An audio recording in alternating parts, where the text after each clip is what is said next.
Program Evaluation Function Review. Director Obrecht and Lily Sharp.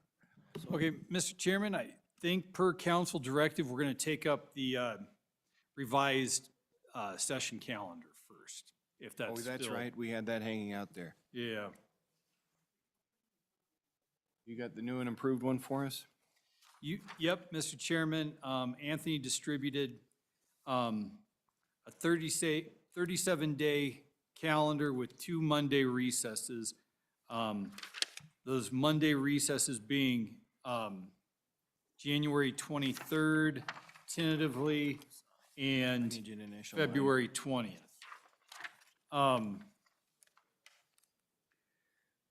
We also have updated the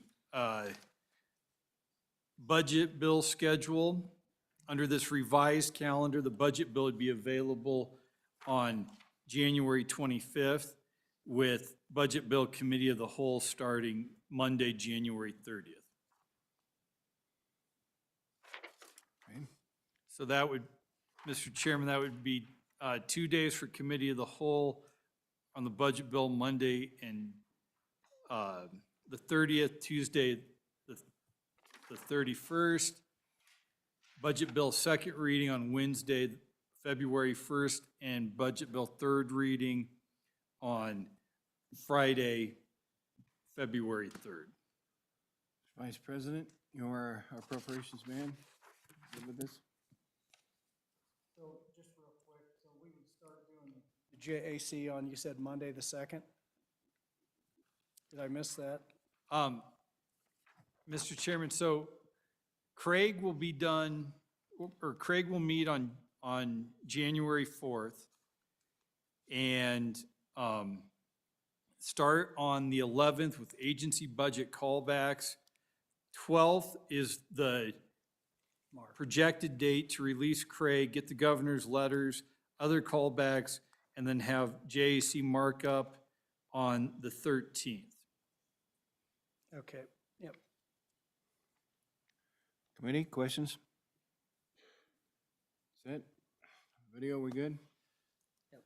Mr. Chairman, and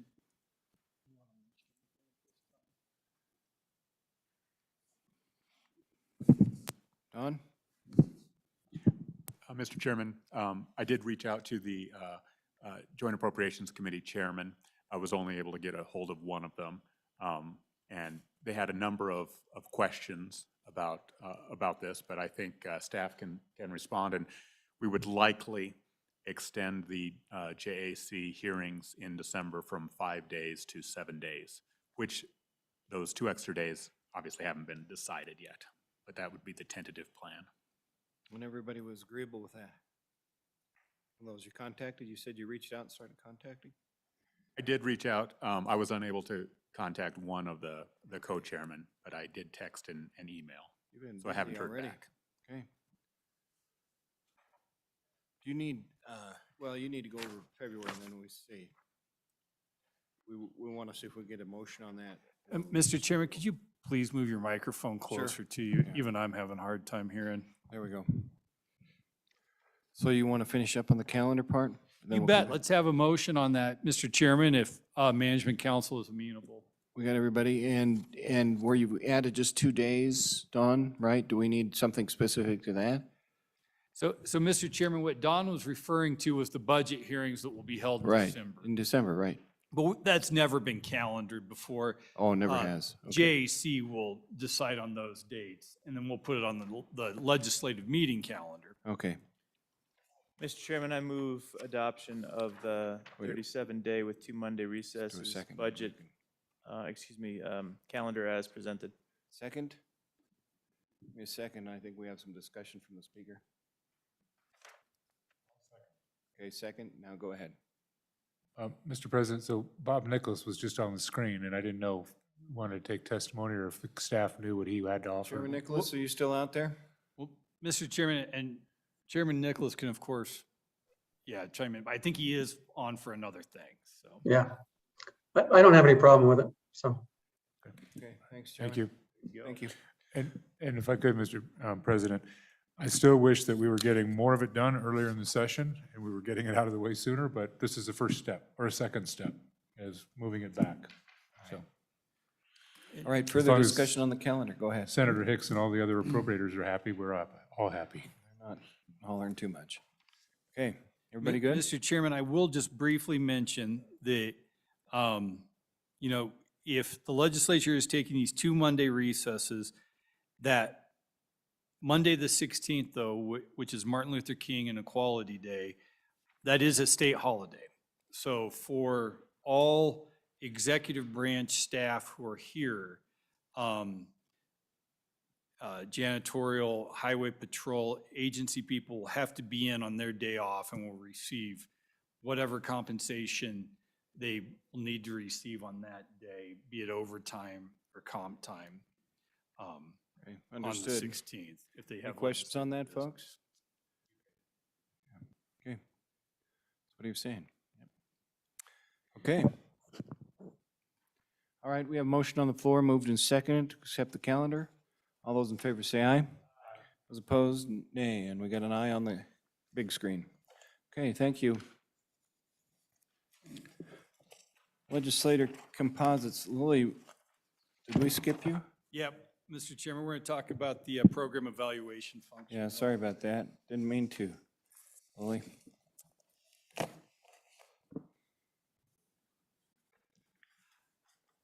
So, Okay, Mr. who's presenting evaluation function review, Lily, or you? Yep, we're gonna, we won't take long, I promise, Mr. Chairman.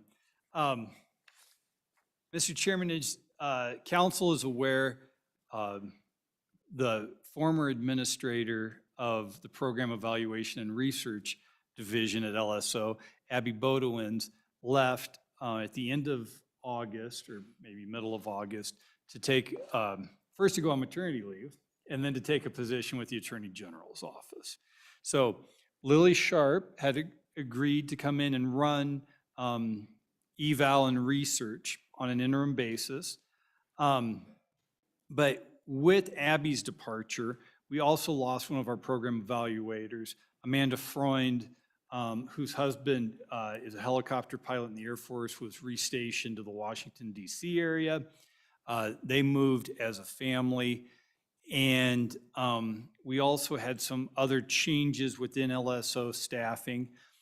And it felt like a good time to look at our program evaluation audit function within the agency. This is a division that has had a significant amount of historic turnover, always has had turnover, but it's also had much turnover within the legislators who have been interested in the program evaluation function. Former Senator John Schiffer was a huge champion of this function within LSO, among other legislators. But it felt to me like this was a good opportunity for us to review what that service should look like and to get the legislature itself to have the opportunity to have some buy-in on what they think that program evaluation function should look like. I think having a legislative audit function is extremely important, but I want to make sure that we're delivering what the legislature wants on that. And Mr. Chairman, the way I can see to do that is before we start building up our program evaluation staff again, is to have a study from the legislators on what they want out of that function. How do they want it to look? Do they want it to have a financial audit component to it? If so, what will that cost? And are we willing to fund it? How many program evaluations do we want to complete a year? And if it's 3 or 4 or 5, how much staff do we need for that? And are we willing to fund it? And will that come at the expense of other LSO functions? Let me So just ask real quick, have we ever had anything like that before? Mr. Chairman, not at the level that we're talking I'm about. proposing Okay. at this time. But, Mr. Chairman, what I would like is for Management Council to assign or at least to consider assigning to the Management Audit Committee a review of their function, possibly add some additional members to that of leadership, send out a survey of what legislators want from the program evaluation function, and then possibly hiring a consultant to act as a facilitator and also help to guide us on what that function could look like and what it'll cost in the future. So right now, Mr. Chairman, all I would like council to do is to consider a motion to go out to RFP, a request for proposals, for a consultant, and see how those proposals come back for future presentation to Management Council to decide if you want to move in that direction with hiring a consultant for that. Questions on the consultant committee? Vice President? Oh, go ahead for her first. Comments, is it appropriate time just to talk a little about this? I've been on this committee, so. Okay, go ahead. Thank you, Mr. Chairman. I just wanted to say, it's been a real pleasure being on this committee for 4 years. And I've learned a lot. I think this is a very important legislative function. There's been a lot of turnover. Mr. Obrecht is certainly right. Richard Obrecht is right on that on the staff side and also on the legislator side.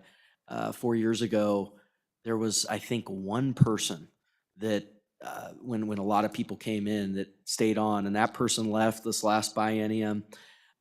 And so we've basically got 3 legislators that have been there for 4 years. Other than that, it's all individuals that have been there for 1 term, which is fine, but not as much institutional knowledge as some of the other committees.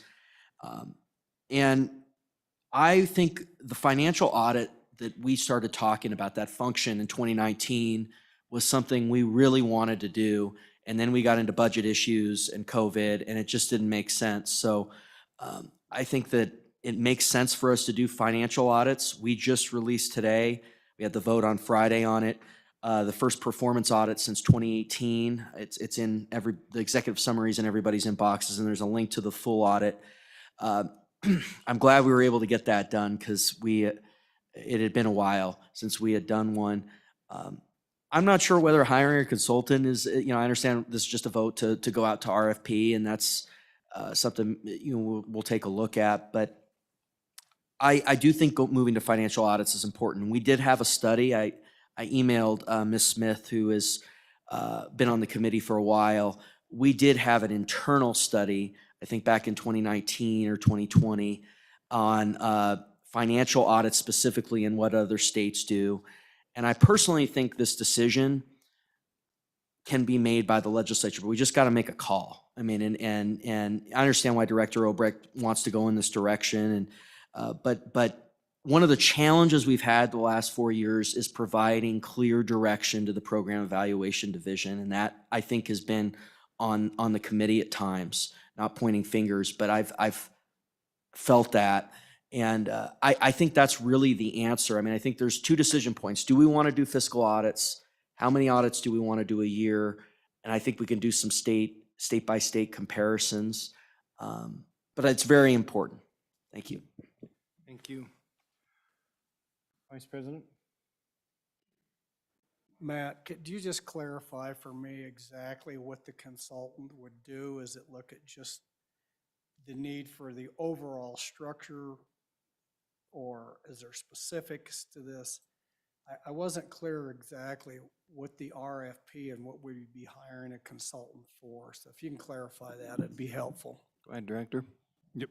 Mr. Chairman, I think the first thing that the consultant would be responsible for is just what MOCA was responsible for when we hired them to be our program manager of the Capitol.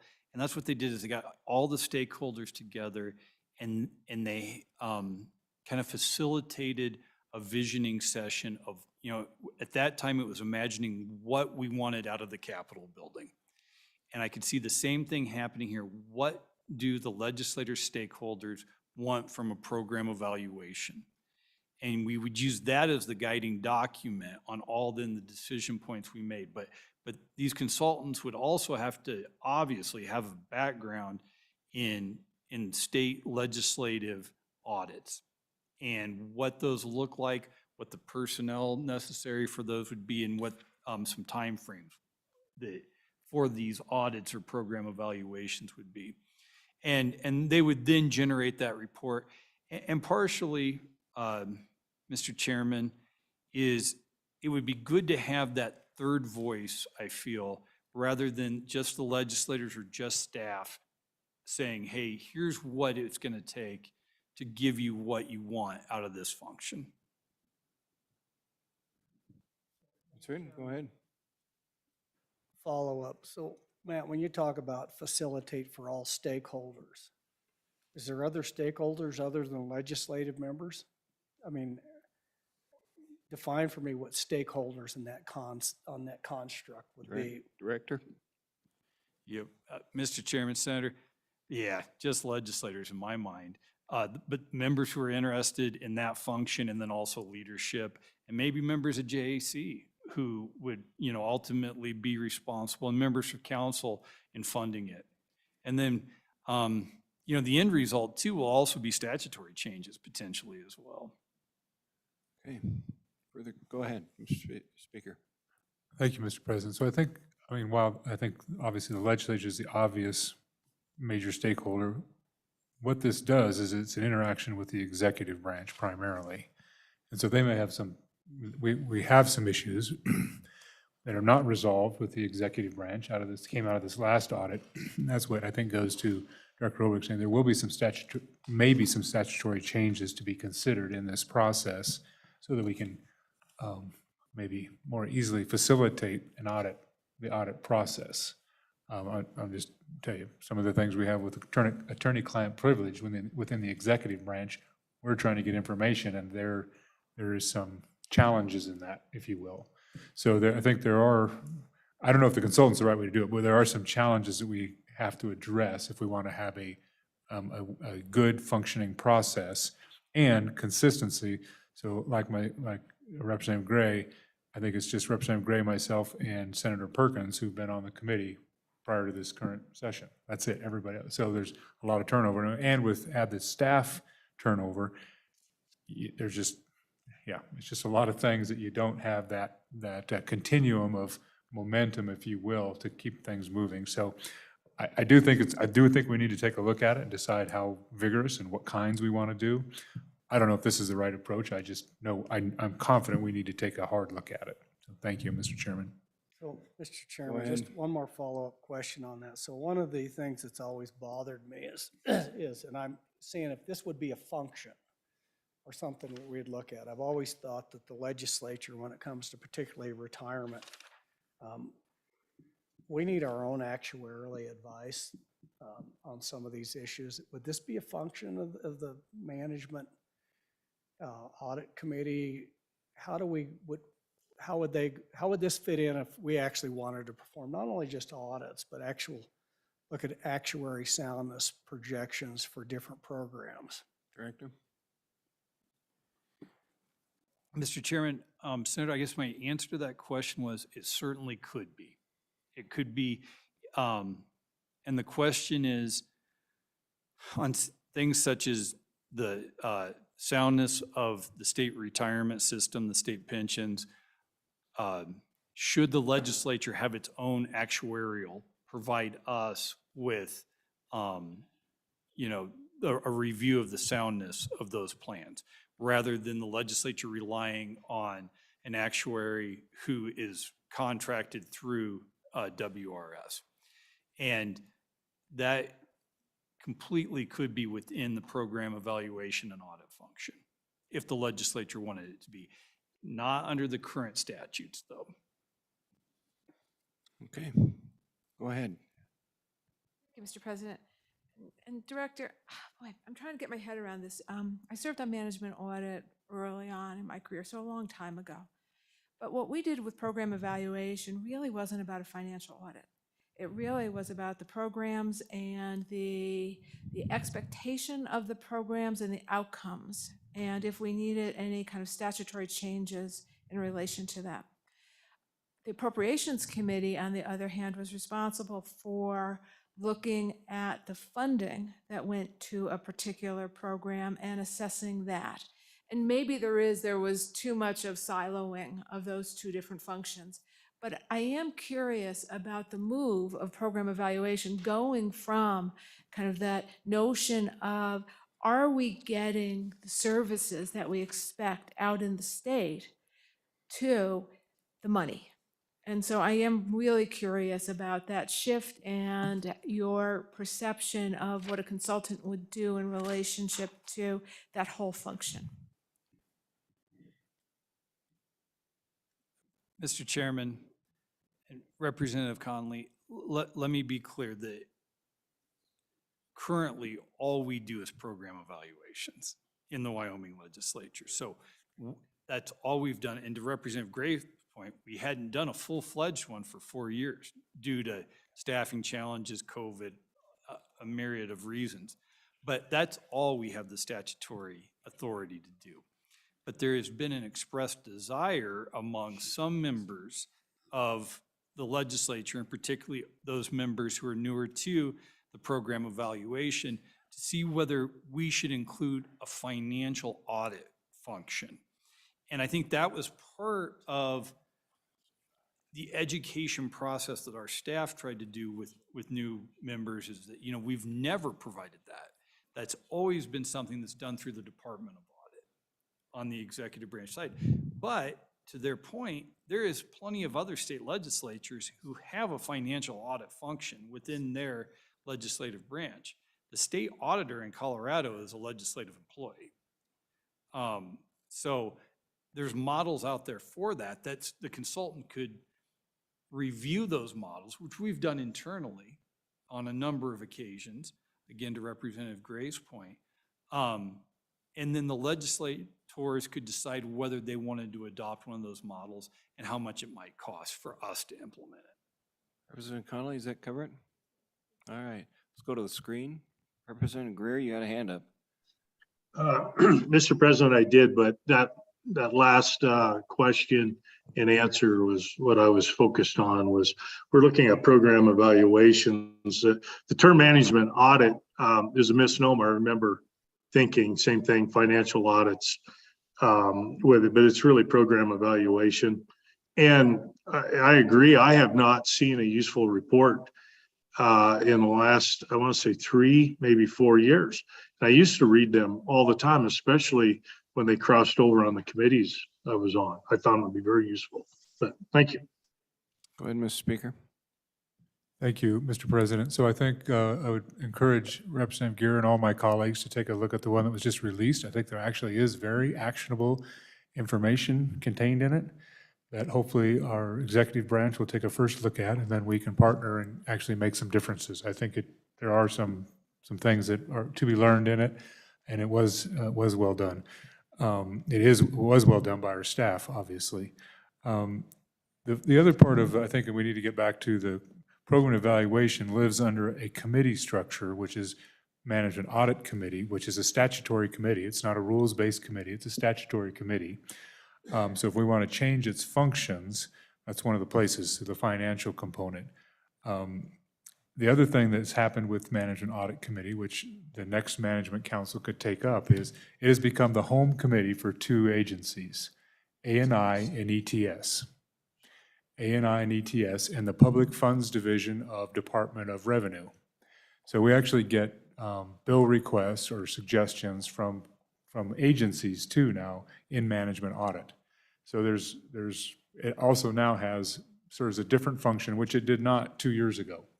It did not 2 years ago. It was strictly evaluation. So it now has kind of a dual role, dual track. So I think there's that to be factored into it as well by the succeeding management council about what additional or continued role or additional roles we may want them to take on. So as of right now, I think we've only met 3 times in this interim, 1 day each. So it's not the same as a standing committee as far as commitment, et cetera. Our staff is doing the work. Committee does not meet as often, at least at this point, with our current duties. Thank you, Mr. President. Mr. President, my apologies. I did not mean to slight the current committee. I haven't had a chance to review the recently released report, nor do I think I probably will. But in any event, my apologies. All right. Okay, thank you. Director, where else? Go ahead. Thank you, Mr. Chairman. I appreciate it. I am pretty passionate about this committee. Two other things I neglected to say, I think, and I thought about as we were going around. I think, speaking with going off what Speaker Barlow was saying, allowing this committee to meet during session to evaluate bills if assigned is a rule change that I brought on the floor. It has failed once, I believe. And, if it would be great if a couple people could think about that concept, because we do get bill draft requests. When we have an audit, there are actionable items in there. And when we draft bills based on that audit, we actually went back to a Wyoming Business Council audit from 2016 and drafted a bill off that a few years ago. When it gets sent to a committee that's hasn't looked at this at all, it gets lost in translation a lot of times. Now, on the flip side, I know a lot of people say, well, maybe the other committee should be taking a look at this in session. But, off what Speaker Barlow's saying, if we're getting bill draft requests, but we can't evaluate those in session, I've always thought that is a little odd. And then the one other thing is that I think, even though I think this can be done internally, one of the things I hope that can come out of this is off what Speaker Greer was saying. I think we need to have more interaction with the other committee chairs, because I feel like you look at the list of the audits that have been done, it's kind of always been 4 or 5 things, and in different ways, at least in the last 6 to 8 years. And I think that if we had more interaction with those committee chairs and the committees themselves about things that they're interested in looking in their committees of jurisdiction at in terms of program delivery, and hopefully maybe the fiscal issue in the future, that we get more ideas and get more clarity on where to go, and that would help us to make decisions quickly and get consensus on what to, because these program evaluations take a lot of staff time. So I think the committee was always a little bit thinking, well, maybe we should get a little more input before we decide, let's go down this, because it takes a lot of time.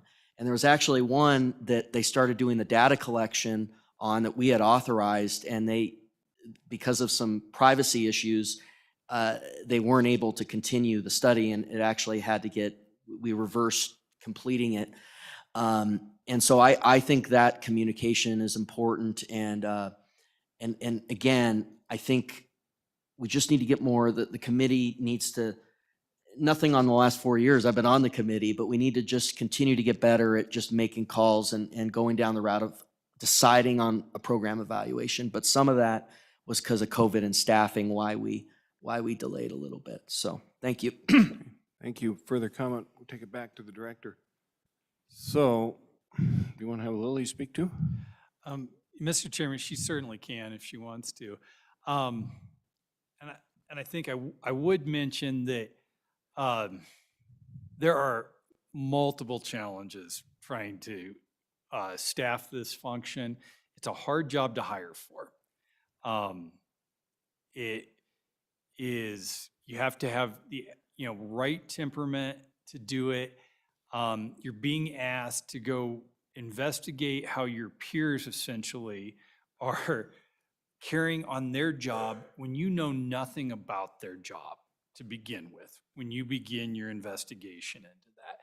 And not that our executive branch partners are almost universally accommodating, but there is a certain amount of pushback. And of course, anybody doesn't like having someone look over their shoulder at what their job is and trying to report to the legislature on whether they're doing their job correctly or not. So that's one of our big challenges, has always been hiring people for it. Another huge one, frankly, has just been on resource allocation within the legislative branch. Is I've robbed from the evaluation function to staff higher priority functions within LSO. And those are legal and fiscal, the two main ones. And it's not taking anything away from evaluation. It's just, we have to have a budget bill and we have to have laws drafted every year. Those are our two primary functions. So if the legislature wants to have an evaluation function and it wants to be robust, we need to figure out a way to fund that moving forward on a sustainable basis. And I couldn't agree more with Representative Gray's comments about in the past, the evaluation function has been too siloed within LSO. And by necessity, the idea was if you're doing an audit, you need to maintain certain audit standards, and that wouldn't allow you to, somehow participate within other endeavors in the office. And then that allowed the information that was collected and all that was public, ultimately come out in a report, would not be utilized to the highest extent it could be. But we've done a lot to try to break down that silo. Not all of it completely successfully, honestly, but we're still working on that. And I think we have effectuated a culture change there that'll move forward. And hopefully we'll get a higher rate of return when we are putting out more evaluations then.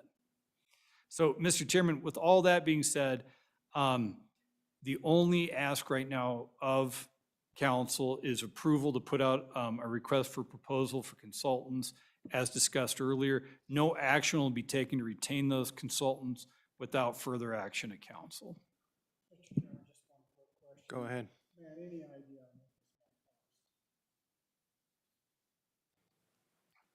Mr. Chairman, I really don't, and I don't want to guess on the record here either. So as a follow-up, you're just simply asking that the approval be given for the consultants. We're not taking it past that. No, Mr. Chairman, we wouldn't retain consultants. We'll bring back whatever proposals we get to you for your consideration, either at the next meeting or early in 2023. And Lily's got something.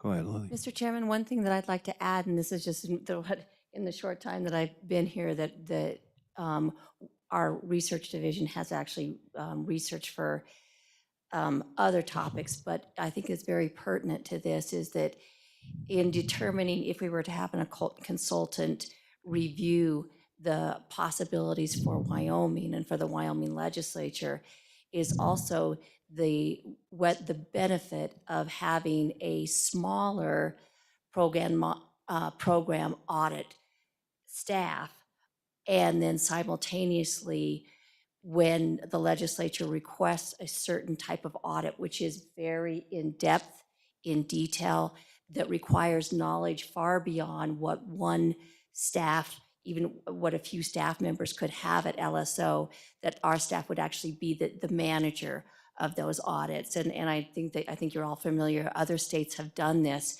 but that actually alleviates a couple programs. One, having to hire a staff that with very sophisticated expertise in not just audits, but financial expertise. And it also eliminates the adversarial issues that clearly come up between, that happen when our staff interviews other executive branch employees, especially high-level management employees, and the adversarialness that arises from that just between LSO and that agency. And so while auditing is an incredibly important function, there are methods of doing it that reap the benefit that the legislature wants with this, which is, for example, if you were to hire an actuary or have an actuary study a particular fund, those are skills that we don't have internally, but we could clearly project manage it. Yeah, and then I got a question. Go ahead. Mr. Chairman, thank you. That makes a lot of sense, really targeted and hire somebody that really knows what they're doing. I've never been a big fan of management audit, the committee. I think in a way it goes around, maybe it doesn't anymore, but it seems like it kind of goes around the committee process. I would rather if there was a committee whose home agency was XYZ, if they felt there was an issue that they didn't understand or felt there was something going on there they needed to understand further, then maybe that come out of that committee. So I've never been a big fan of it, but I really like the idea, if we do have a reason to do it, really hire some real experts and come in, and then we don't have to wait, I don't want to say waste, but we don't have to have a ton of staff tied up into these positions when we don't, it's hard enough to hire people for everything. But you can hire a consultant. I mean, we may like that or not like it, but it's the fact. Director, is this absolutely necessary? And Mr. Chairman, the legislature has followed that model recently with our IT contracting consultants that hired for JAC. It would be that similar model. I think we probably should have done that if I would have been director on some of the prior audits or program evaluations. They're so complex, involving multiple state agencies, multiple federal agencies, and multiple local stakeholders. It was really too much for our staff to be able to get their arms around. And you needed somebody who was in that field to be able to see whether we're really getting, what we expected out of that program. You feel this is absolutely necessary then, all of this? Well, Mr. Chairman, I do, or I wouldn't have brought it to council, so. I know, But it's really for council to It's, decide. it's so, all over the place, we don't know what it's gonna cost. Mr. Chairman, I would not think that on this initial consultant, we would be talking about a lot of money to begin with. It's not a broad study. It's more of a facilitation, and then take what the Management Audit Committee or whoever council assigns this to, whatever stakeholders want, and then figuring out what the dollar price tag associated with that is. And probably we'll do a lot of the internal price tag on that at LSO. Okay, committee, what's your pleasure? Mr. Chairman? Go ahead. Thanks, Mr. Chairman. I joke around that I think all of us could make our fortunes if we became legislative consultants, one way or the other. And so I do not in any way want to disparage your request to hire a consultant, but I am curious about, if you've looked to NCSL, at one point, there's an NCSL, what's it called, program evaluation group within NCSL. And if they could just simply provide that kind of advice that you're looking for.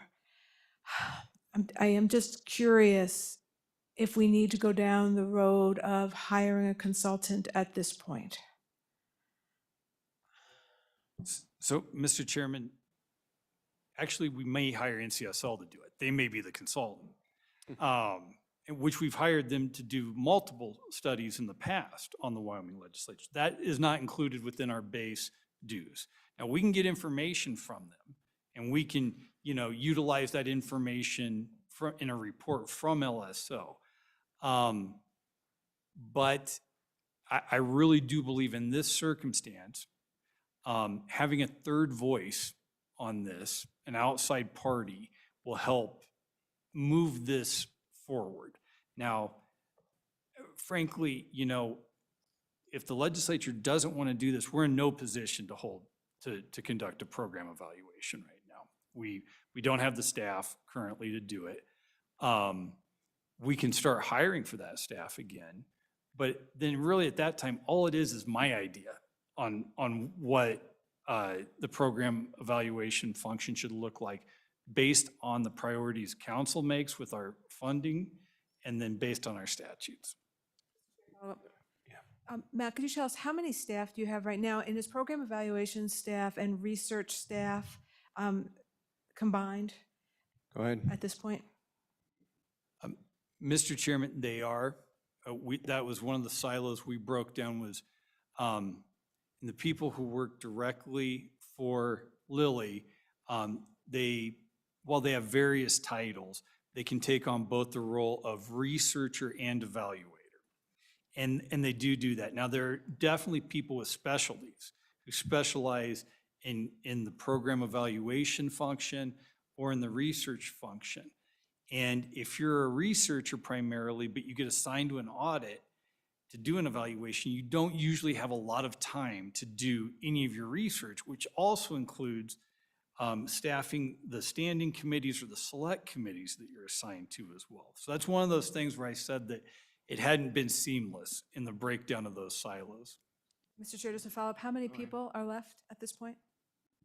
So, Mr. Chairman, I would say we only have one primary auditor left at this point in time, program evaluator, Carla Smith. Lily, who is certainly capable of learning, but is not a program evaluator. 3 fairly new researchers, and the one researcher who had a lot of experience on this last contracts audit is actually going to leave that division and move into the legal division. And she's not a lawyer, but she's going to start doing some legislative editor work in the legal division. And that was at her request, though both Lily and I agree that that will be a good utilization of her and within the organization. Speaker, you had a comment? Thank you, Mr. President. So I think whether you agree with the consultant, it does need to be examined. Subsequent management council needs to, provide guidance. I think they're better prepared to provide guidance to management audit committee if they have some information to go with it. Current leadership, I was on the committee, but much of the committee will not be involved the next time around, just the way it is. We continue to have turnover. So I'm going to be supportive of at least examining if somebody's willing to give us a consulting type bid so we can decide to move forward or not. And if we don't get anything that looks reasonable or seems to get to what we want, then we'll take another approach. We have 3 or 4, we have until the next interim to try to understand and get things in order and get staffed up if we're going to move forward with this function. Right now, our staff is preparing for session, and there are no active programs going on. I'd like to say something else too. Just because we haven't had an actual evaluation in 4 years does not mean other activities have not taken place, because there are levels of study. I see Representative Greer being amused by this, but there are activities taking place, as there are different levels of evaluation that take place. And so there have been white papers produced. We have examined issues and got feedback and forwarded some of that feedback to committees, for committee consideration. So there have been other activities taking place, but it is accurate. The most recently released audit, program evaluation is the first one in 4+ years. And I would argue that it will actually yield tangible results if it's examined and people decide they want to take action on it. Thank you, Mr. President.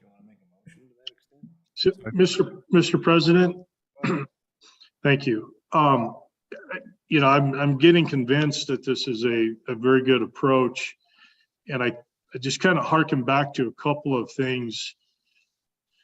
And one, this is a good discussion, because I do believe that the committee chairman should be helping direct where we look. And I say this, as I recall going back, we were in a not so temporary capital working on public purpose investment dollars. And the management audit report from that was instrumental in us cleaning up some of that. I don't know how that report was first brought out, but I recall I read that closely, and we brought legislation to work with it.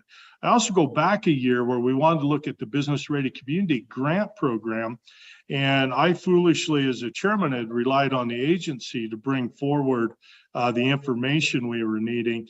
And I think of it now, we would have been much better off saying, hey, management audit, would you please take a look at this, get a consultant, dive in, and then come back to the Minerals Committee with recommendations. So this is a good discussion and may result in a great deal of efficiency and more effectiveness in seeing where we're spending our money and seeing if these programs are effective, helping the people of Wyoming like we want them to. Thank you. Speaker, you want to make a motion? Thank you, Mr. President. So I would move that LSO be directed to go out for an RFP for a program evaluation. Anyway, we know what we're trying to get to. Okay, moved and seconded. Further discussion? Go ahead, Senator.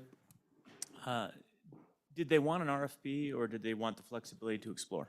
Heard that Because in there, an but- RFP as a request Let's just almost double seems check. limiting in some ways, and I'd rather just have you have the flexibility to do what you think is right, which may be an RFP. But honestly, if reaching out to NCSL as an example, they come back with a very reasonable approach to this, I'd almost rather not have the full Let's RFP. double check then. Go ahead. Yeah, Mr. Chairman, I think that flexibility would be, We got RFP in the language. though. yeah. Yeah. Keep it? Well, Mr. Chairman, maybe just, to go out for RFP or other mechanism in which to evaluate our program evaluation. You okay to adjust that, Mr. Speaker? Thank you for restating the motion correctly. It is. All right. Moving to second. Any further discussion? All those in favor say aye. Aye. Those opposed, nay. Motion passed. Program evaluation, function review. Thank you.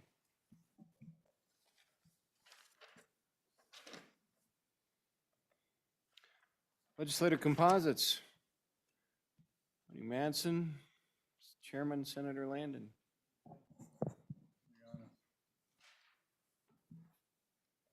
And some help, and you brought help.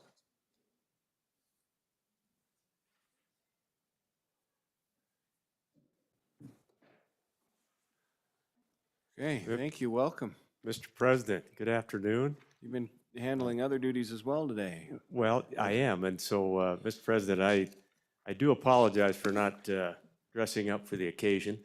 Okay. I've been wandering around up at Kurt Gowdy Park with the rest of the Travel, Recreation, and Wildlife Committee, and I will report to you that it has been quite an informative day for me. In the last 6 years, that park has gone from about 50,000 visitors, and they are now averaging 530,000 plus visitors per year up there.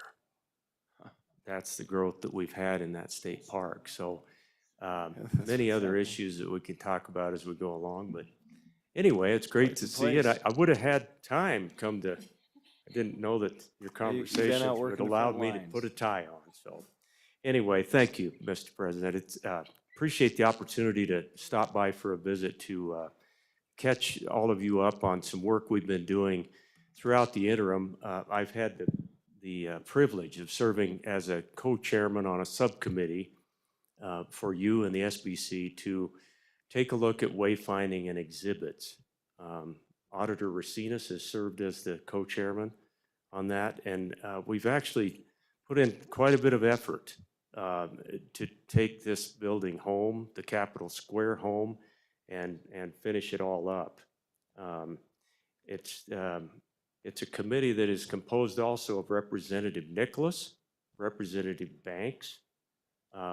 We also have Treasurer Meyer serving on the committee. So along with a whole lot of extraordinary folks who represent some of our agencies, also have these two colleagues of ours who have done a lot of work on this. So that's the 30,000-foot view, Mr. President. And today we want to drop down in and pick up a topic, a subtopic that I think is of interest to all of us.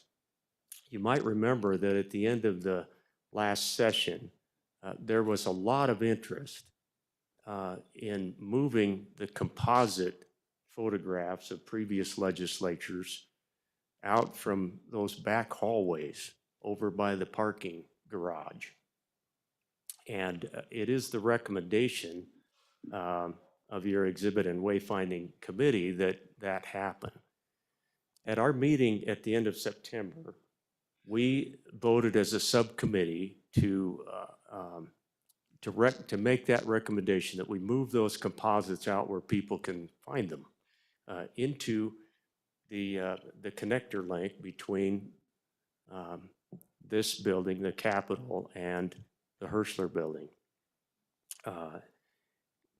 Our proposal would be, as you can see on the screen, to put the Senate composites outside of rooms 1, 3, and 5, and of course the House composites on 2, 4, and 6, right?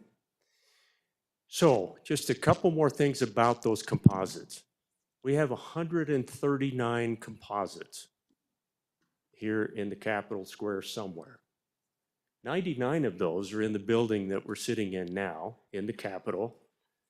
Those 40 were really what the Wayfinding Committee was concerned with, and getting those out so that the public can find them, so that people can get a look at them. We think that recommendation, I hope that it will meet with your approval. It is remarkable. We're going to show you a picture now of the rendering by our partners who we've been working with. Dimensional Innovation is the name of the company that has been helping us with all of this. But this gives you an idea of what that hallway would look like if we get those composites out where we think they belong. To me, it really elevates that space, and it brings it further into being part of this Capitol building. You will notice, by the way, that we have a statue there in the foreground, and here is Esther in the foreground of this one, or midway down the hall. It's going to be the subcommittee's recommendation to all of you as we move along that those two bronzes take up positions of prominence in this hallway. What that would do is free up an area down at the other end, outside of the auditorium, which we believe would be the perfect place for a destination art exhibit gallery. As you know, we have rotating exhibits that come through the Capitol all the time. This could be the home for those exhibits and for various shows that could take place in there. So that's a little preliminary look at down along the extension. And I'll stop there and allow my colleagues to add anything that I might have missed, but I hope that kind of catches you up with where we are today. Before I hand it over to Wendy, I'm going to just say that as of last Friday, we did have a proposal come to us which suggests a little bit different approach with these composites. As I said, the Wayfinding Committee simply said, look, we need to put those in the extension hallways. And we're talking about 40 of them, 20 on each side. This proposal, as of last Friday, which was brought forth by Representative Nicholas, has a little different take, which is to take some of those and put them up in the two chambers, in the House chamber and the Senate chamber. But I'll leave you with that and go to Wendy for any additional thoughts. Thank you. As we go to you, Wendy, what defines destination art? Mr. Chairman, that's actually why the Exhibit and Wayfinding Committee makes a really good venue to kind of think these through, because you have different stakeholders who have a lot of different interests in the composites. There's you as members who come in during the interim and all during session. You have folks who have friends and relatives who actually want to find a specific year, and we need to be able to efficiently help them. There is no place in this entire complex that you can display all. We own 139, and every 2 years you're going to add another one. There's nowhere to display them all together. So part of the work of Exhibit and Wayfinding Subcommittee is to think about the stories that are going to be told to the public, and then your third public are your folks just traveling in and they see all these photos and want to learn what it's all about. So part of the work that this subcommittee has done is start thinking through that, as well as how many we have, where they can grow over time. And so the work of the subcommittee was really that this location solves several problems. One, and most importantly, is room for growth over time. So it does allow you to grow for at least 14 more years, which I think for Rihanna, Anthony, and I will let us breathe a little sigh of relief, because those are difficult if you're constantly trying to move them. It also allows, to a certain extent, the ability to better help identify those 6 public meeting rooms in the extension. The word capital extension in and of itself doesn't create a capital extension. And I think part of the concerns over the last couple of years that a number of folks have represented is that space. You know, sometimes it has art in it, sometimes it doesn't, and it doesn't really feel necessarily capital-esque. And so that concern was also brought to the exhibit designer, and they really tried to, as Senator Landon said, to elevate that space. And the statutory decision for you as a committee, that is not right now something that they would trigger, but they wanted to show you the overall vision. What we heard loud and clear as marching orders is that those 20 house composites from 1981 to 2020 and 20 Senate composites of the same era really needed to come out and be rehung in advance of this session.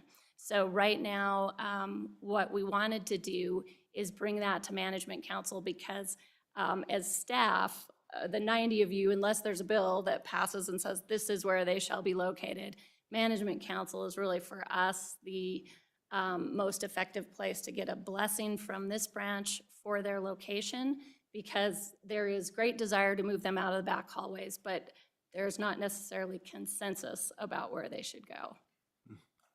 Rihanna, do you want to add to that?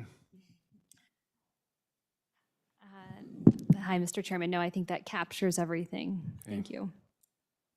When you say there's a lack of consensus, it's, is it a big distance in agreement, or are we pretty close? Well, Mr. Chairman, I'll jump in. Honestly, that's been one of the great challenges of this whole exercise for the last year.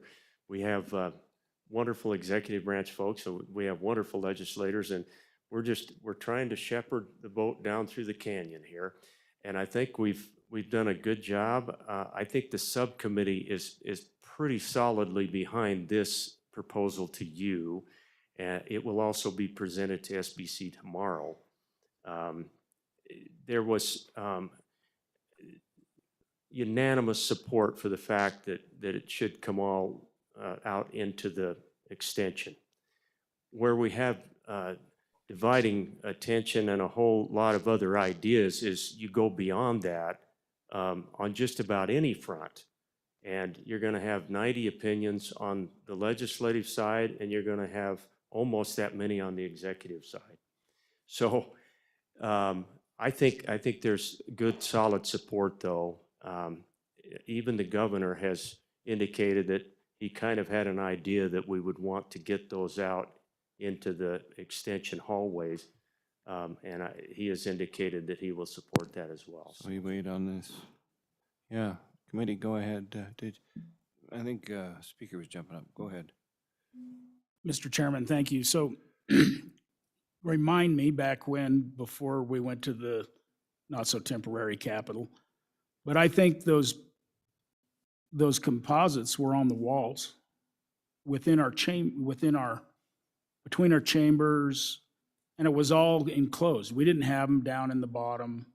Is that not correct? And so I'm wondering if that is correct, why don't we put them back where they were originally? Go ahead. Mr. Chairman, I'm sure that Wendy can jump in here. She's got a history of this as well, but you might remember that the meeting rooms were in this building, and so those composites were right outside the meeting rooms, as well as being around the chambers. One of the biggest areas of concern for the Wayfinding Committee was the fact that the public can't. The whole idea of moving them out of the back hallway is to get them to a spot where the public can find them and have an opportunity to see them. If you put any of them in the chambers themselves, a lot of the time that's closed to the public. It's even closed to the public. If you wrap them around by the president's office on the Senate side or your office on the House side, that area is closed even when we're not in session. So that's, that we visited about on the wayfinding committee, and that was a concern. If we're going to get those composites out, they ought to be somewhere where they can be seen. Just to follow up, Mr. Go Chairman, ahead. because, okay, so I get it inside the chamber. But like you said, they were around the offices that used to be, well, our committee rooms, right? So it's still, I don't understand why we can't have them on, you know, in our legislative space, why we can't have them on the walls in between the two chambers, whether that's on the third floor, whether that's on the second floor here. There's plenty of room. Mr. Chairman, and Representative Summers, absolutely. That's certainly an option. It is not the option that the Exhibit and Wayfinding Committee went with. There are a whole lot of issues related to where you might want to put these. First and foremost was that public access piece. The other thing, you know, you're looking at the renovation design of the building, trying to take good care of that. When you come in this building and start putting those up, it entails a lot more work because of the plaster walls. So lots of different things that we talked about. And honestly, that led us to this recommendation you're at now. that's in front of you today. So Wendy may have a couple things she might add, Representative. Let's double check and then we go speaker and Chairman Nicholas, you're out there on the screen. We'll hear from you too. So go ahead, Wendy. Mr. Chairman, Representative Summers, that was an option that was explored by the subcommittee, and the designer rendered it. They did not render the chambers for the very reason Senator Landon represented. They did, however, look at the third floor. Third floor does not have wainscot and then trompe-l'oeil like the second floor does. That makes it so you're hanging your composites quite a bit higher. But on the third floor, that was an option. The problem is you immediately run out of space. So it looks like there's a lot of room, but there's, you know, there's just a lot of things when you start looking at the walls where conflicts are and where stairs are. And so they could get your current 20 in on the third floor. And then your only room for growth would be to go into the rotunda space on the third floor. And there are concerns both about how those appear from down below with the Four Sister statues, but probably of a higher issue is the egress of someone looking at those composites and then someone trying to get around. So part of the work of the oversight group is you were allowed to get a historic exemption for those low railings, but it also included some statements by the architect about how you were going to keep a lot of load off those rotunda railings. So, Mr. Chairman, just real quickly, Representative Nicholas has, I think, stopped on his way back from Lander somewhere and is on the telephone, I think. And part of his proposal touches on a little bit of where the representative is going. Representative Summers, there is the opportunity to put these in a location different from what the Wayfinding Committee is suggesting here. Okay. Ready to go. We'll go to Chairman Nicholas. Wherever you stop looks remarkably like the Capitol. Go ahead. Thank you. I appreciate the ability to voice in on that. I think the first thing that Management Council ought understand is that the question is, do we move composites between now and session? That's the first and foremost issue that's in front of Management Council. And if we do, where do we put them and how long will they be in those locations? So I don't want folks to think that this is something that's permanent. We can always change our minds. It always costs money to do that. And so it's just something to take into consideration. Because you may recall, as talked about earlier, used to come out of the restrooms and in the hallway, there would be composites. You'd come out of the offices of leadership on the second floor and composites were lining the halls. as an active member in the legislature, that's enjoyable. It's fun to see the composites and to see your cohorts. And we had the same discussion when we were doing the Capitol remodel. And we discussed this probably quite a bit during that period on where we ought to put them and that type of thing. But I think the general consensus when we were doing the remodel is that we liked the composites that we can see that are around the rotundas or in the legislative areas. It's preferred that those ones be more recent. So we look at the folks we are serving with and the recent past. And what has transpired now is they've divided them up. So it's basically the composites are based upon the timing of when the Capitol was first constructed. And then, so the 1890, and then after that, the 1917 editions. And that's the way they're organized when you walk in the halls, which frankly, to me, is simply not as interesting as a member of the working legislature, because it's fun just to see our cohorts and to talk about them and have memories of when we were there during those particular times, whether just more in our generation. And so, and what this proposal is kind of a mix of both, so that we can have some composites that would be in the chambers, and then the rest of them would be in the hallways. So we would take basically the last 6 groups, so going back 12 years, and have those. And if you go to page 7, you'll see those that diagram of what that would look like. So you wouldn't have any going up and down the stairs. It would simply be in that first hallway behind the actual chambers themselves. And we could have 6 on each side. And then as you line up the remainder down the extension, they would be in chronological order, so that when you shift, you just add one and add another. So it wouldn't be a lot of cost to do it. But this is just a way.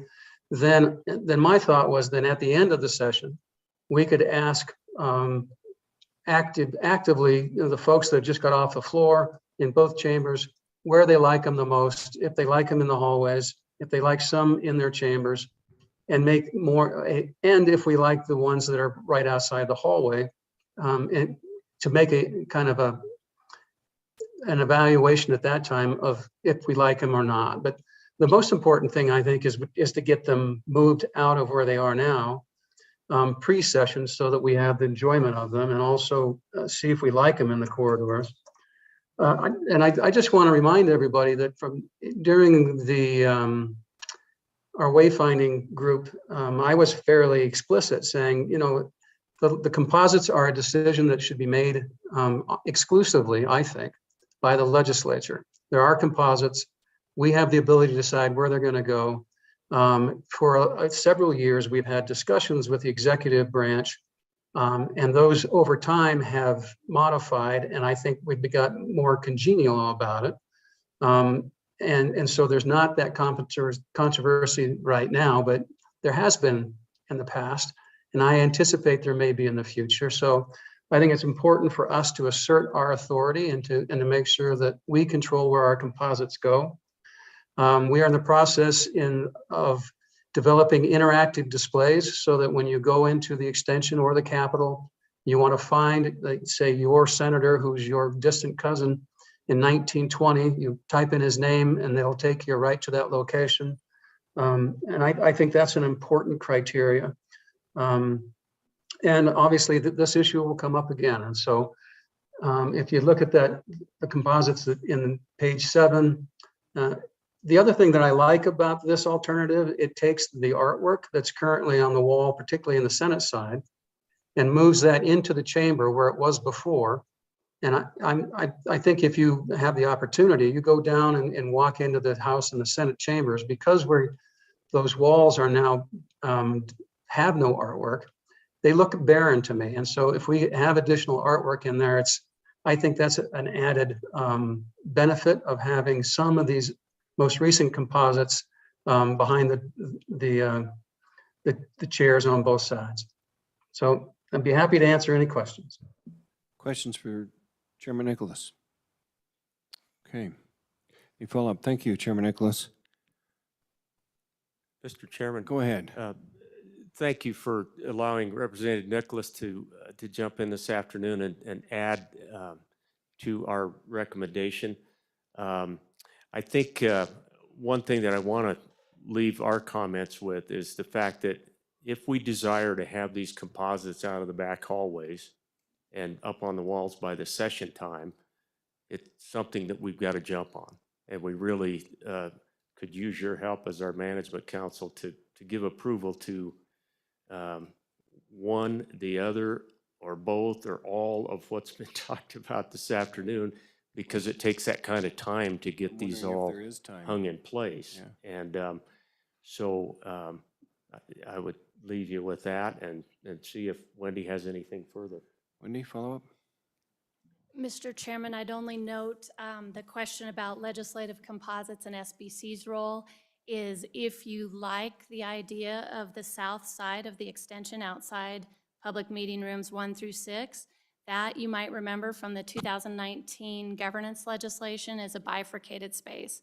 During the interim, that space is controlled by the State Building Commission, and during session, it's controlled by the legislature. So that's the reason for the recommendation appearing before you today, and then State Building Commission meets tomorrow.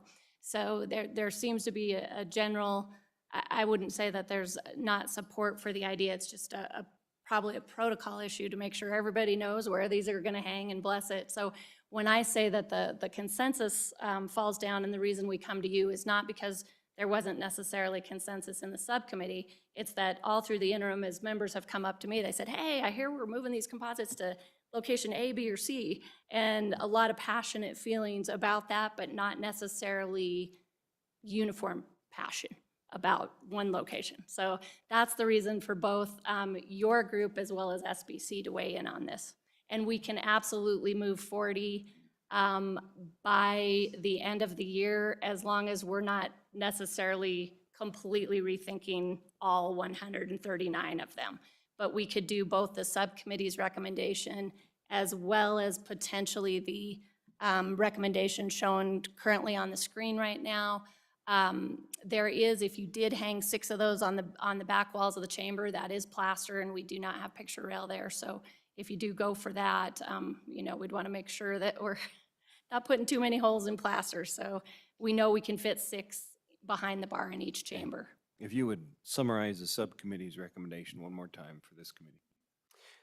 So, Mr. President, we, the subcommittee on exhibit and wayfinding at the end of September voted to support bringing the composites out of the back hallways, back by the parking garage, and moving them out into the south hallway extension on both sides. The Senate composites on one side, the House composites on the other side.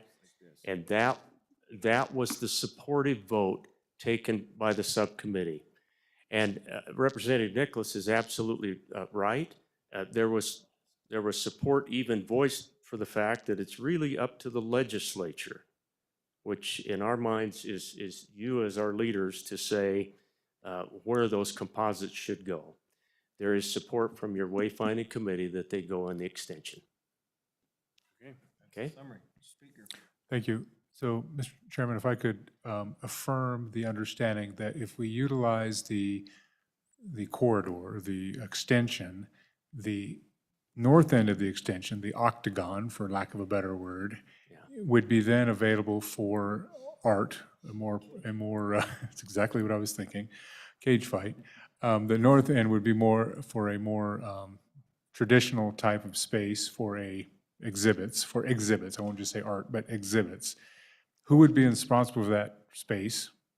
SBC, the legislature, or some joint? And is there a plan to actually move that forward and commit to that type of a space or use in that area? Thank you. Mr. Chairman, Mr. Speaker, that was part of the subcommittee's recommendation as well that I think we should bring up to you, is that within the exhibit and wayfinding committee, budget, the subcommittee would like to add what is needed to that north end of the extension, the octagon, and provide it with art lighting, picture rail, some three-dimensional exhibit stands, some things that would truly make that a gallery. There was even discussion about branding that space, similar to what you can see in this image where you have Hall of Representatives and Hall of Senators in that same gold lettering you're used to seeing outside the chambers, to do something similar that might be like Wyoming's Gallery. And there is interest on the part of the Exhibit and Wayfinding Subcommittee to look at bringing in artwork from around the state of Wyoming, from different museums. This is a particular passion of Governor Gordon, is that there's a lot of really great stuff in museums around the state, as well as a lot of artists from around the state. You've probably all enjoyed the recent Governor's Capital Art exhibition that was all highlighting Wyoming artists. So it's those types of displays, agreements with different museums to bring in rotating exhibits. That would also require support from perhaps a curator position at the museum. That's a down the road things that the subcommittee has talked about that they have not fully fleshed out. Okay, go ahead. So several years ago, I think, I don't even know how long ago this was, Wendy and Chairman Landon, we talked about the committee rooms themselves down in the connector, and of having like room themes and art and was that part of this discussion as well? So, Mr. Chairman and Senator Rothfuss, actually, it has been a big part of our conversation. There's so many of these pieces that are coming your way.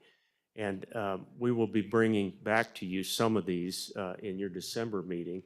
But as we go along, we're anxious to share many of the things that have come to the table. That's one of them, is that these meeting rooms, I think, could be much more dynamic, much more professional with the state seal behind and all the things that I think could really dress those up. We've talked about various geographic areas of the state being represented in those 6 meeting rooms. So many other things. Going back to the speaker's question, I believe that the gallery idea is a linchpin to this entire proposal of moving those composites out along the hallway. I think I speak for the subcommittee in saying that if we did not have the proposal in mind for the gallery, which by the way could be named and it could be a singular destination within the Capitol Square, if we didn't have that piece, I don't know that we'd have as much support for moving those composites down along the hallway, because that's where some of that rotating art has been. We're excited about both of those things, for sure. So, Well, committee, you've got the subcommittee's request, you've got a bit of a change in proposal just coming up on Friday with this. What's the desire? Mr. Speaker, you were getting ready to say something? Oh, Bob? Oh, Chairman Nicholas.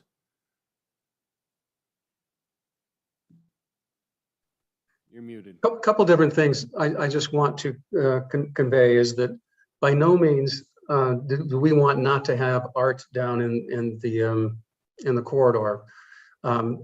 We met with various folks who are, who basically oversee that, and we were told couple different things. Number one, the far end area, that rotunda area, is probably a better location for traveling art, because they turned down probably 6 or 7 different projects in the last several years because the hallway is so long that they couldn't justify, and it wouldn't fit having those traveling exhibits arrive and be displayed there. And so, essentially they said it would be more practical for various other items to be displayed if we move the gallery down to the north end, particularly if we dressed it up so that it was made for display and that type of thing. And we were encouraged by that, because the last thing we want to do is not, for example, have the governor's awards, because they're a draw and they're nice to see, and they're nice. It's just a nice addition to as part of the Capitol complex. Our current idea for the 6 committee rooms is to go on a regionalization, but probably use high resolution photographs of significant portions of the state, just because that you don't want something we don't have enough really actually high quality artwork to fit in those rooms. And just the unique structure of those rooms, that seems to be the most favorable concept. And so DI is going to do some graphics to show us what that would look like. And I would just submit that in terms of having the composites in the chamber, that issue was never discussed other than really by this working group until last Friday. And this concept really evolved since our September meeting, and spending time in both chambers and just talking with current and past legislatures.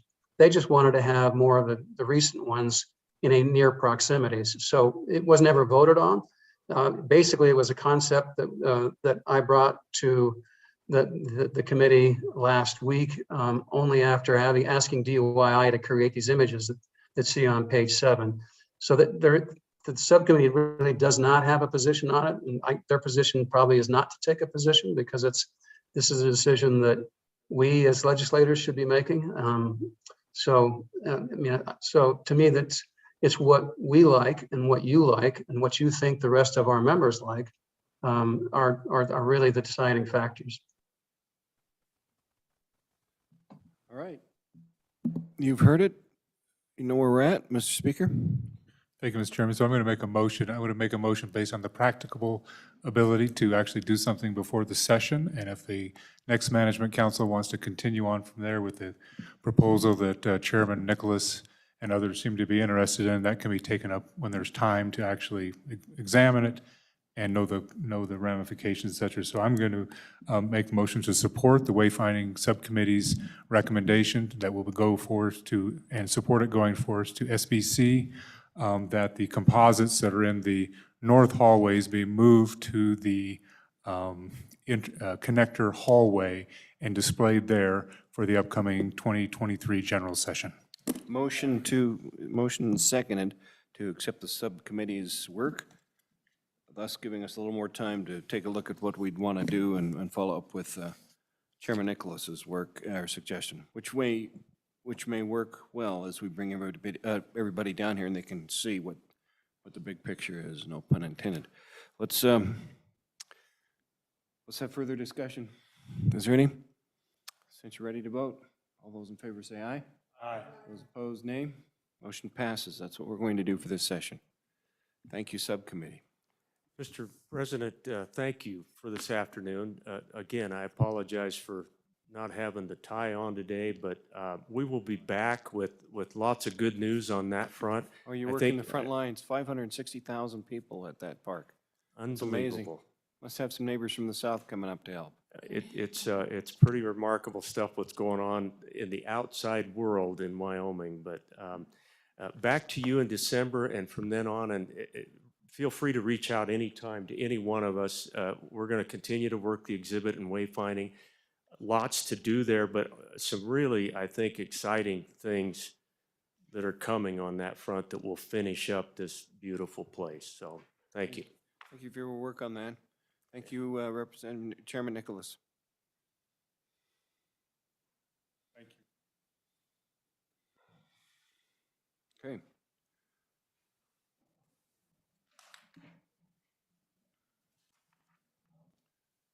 Stationary business cards, Anthony, Kenya?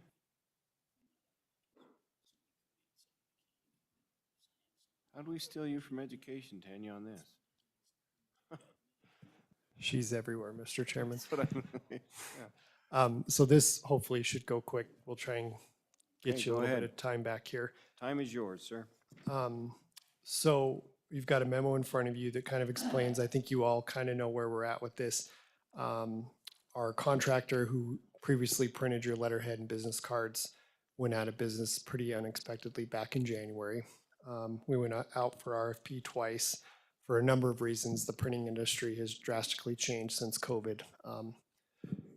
Costs have gone up, supply chain issues have caused a lot of difficulties. We've talked to procurement and they said the two hardest things to do are paper and furniture, which, as you all know, we've been doing a lot of. So it makes the process challenging. We did finally go under contract with PBR Printing here in Cheyenne back in July. At that time, we shared the increased costs with you, particularly with the letterhead and envelopes. At that time, you only authorized us to print business cards for staff. We have not been printing. We've had a number of requests since then from legislators, and we've told them that until we get further direction from Management Council, we have not printed anything for those legislators that have been requesting that, and we'll talk a little bit about that here in just a minute. Really what we're looking for today is direction on how you want to move forward with members.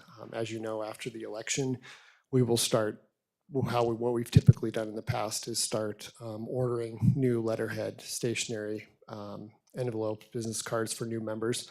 So we'll need direction on that, on how to proceed with that in November. If we want to talk a little bit about the cost increases, just to kind of give you a sense of where we're at. The chart on page 2, the business card price increase really, it has increased slightly, but not compared to when you talk about the letterhead and envelopes. So what we did here, just kind of for comparison in this chart, this is kind of an estimate of where we would be with that large order, like I mentioned, after the election. Kind of what we're estimating are, around 32 new members plus 12 new members of leadership. This does not include, new chairman that would need, new business cards, letterhead. So, rounding that up, it's around $22,000 for letterhead and business cards. In comparison, what we did for you at the beginning of the 66 legislature, it was around $4,500. So the price increase is dramatic for letterhead and business cards, or I'm sorry, letterhead and envelopes. So that's kind of what we're looking at. Honestly, it's kind of a dying thing. Obviously, letterhead. One of the things that procurement told us was that we are the only agency that still is issuing RFPs for letterhead. You all have electronic stationery on your laptops, and you're exactly right. I think a lot of members do not realize that.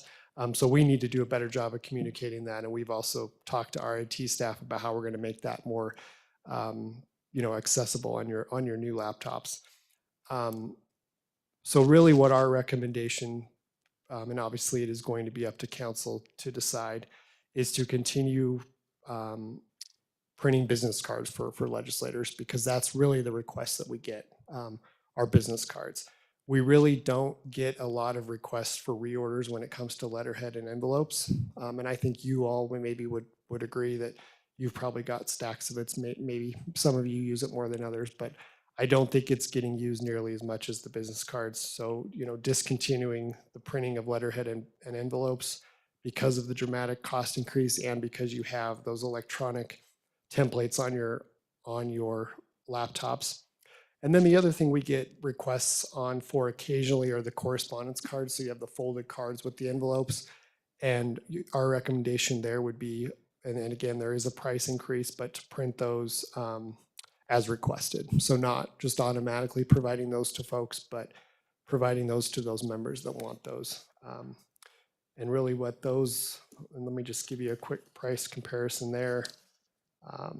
If we printed all of them for those 32 new members, for the 67th, it's about $5,200. And where we were for the 66th initial order was well, it's not a good comparison because not every legislator wanted those. But it was $190 for 5 members. So. Go ahead. I have a couple of questions.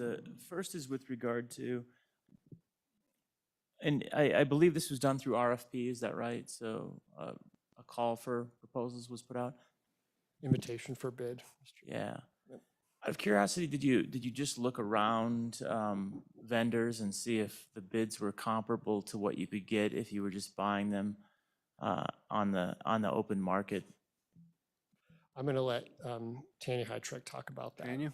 Mr. Chairman, Senator Rothfuss, we did, and we worked with procurement to identify printers that have worked with the state previously. I think there were, 10 or 12 printers that she suggested.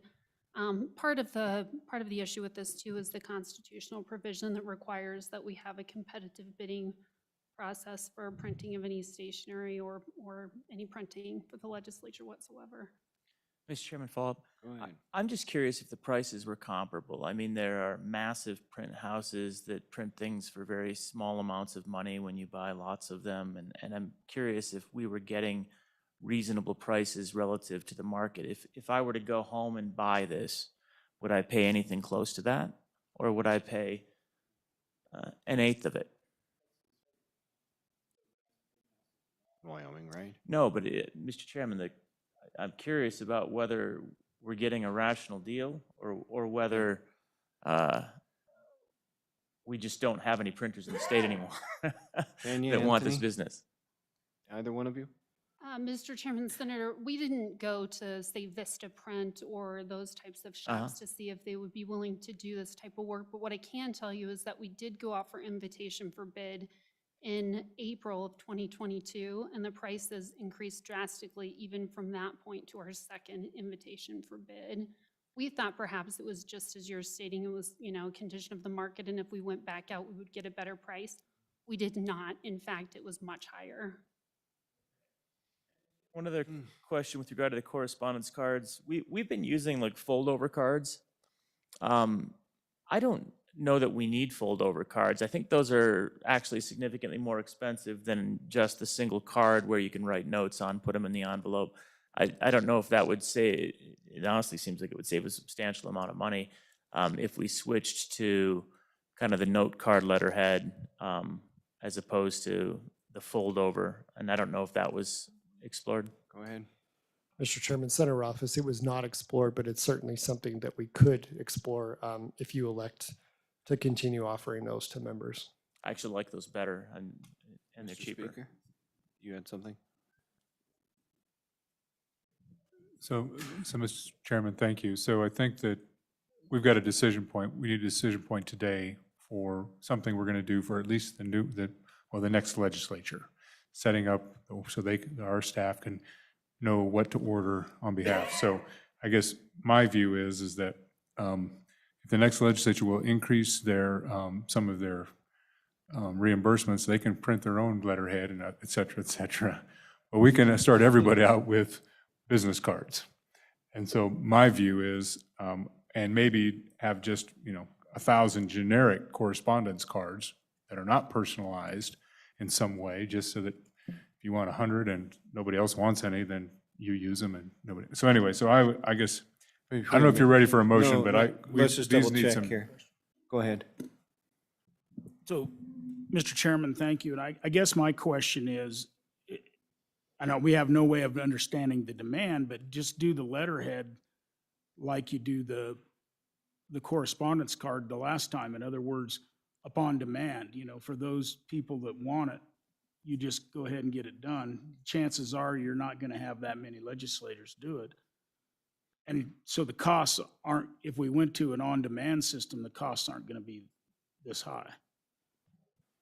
Mr. Chairman, Representative Summers, we certainly could go that route and just put out a question, but we just wanted you all to be prepared for, if say 25 members decide they want letterhead because new members maybe don't know any different of how much they're going to use, then you're going to be prepared to, potentially have a printing bill for letterhead of $20,000. I don't know if that's going to happen, but we just wanted you to be aware that that's a possibility. Let's, before you jump in, can you legally give us the template and then we can use it on our own?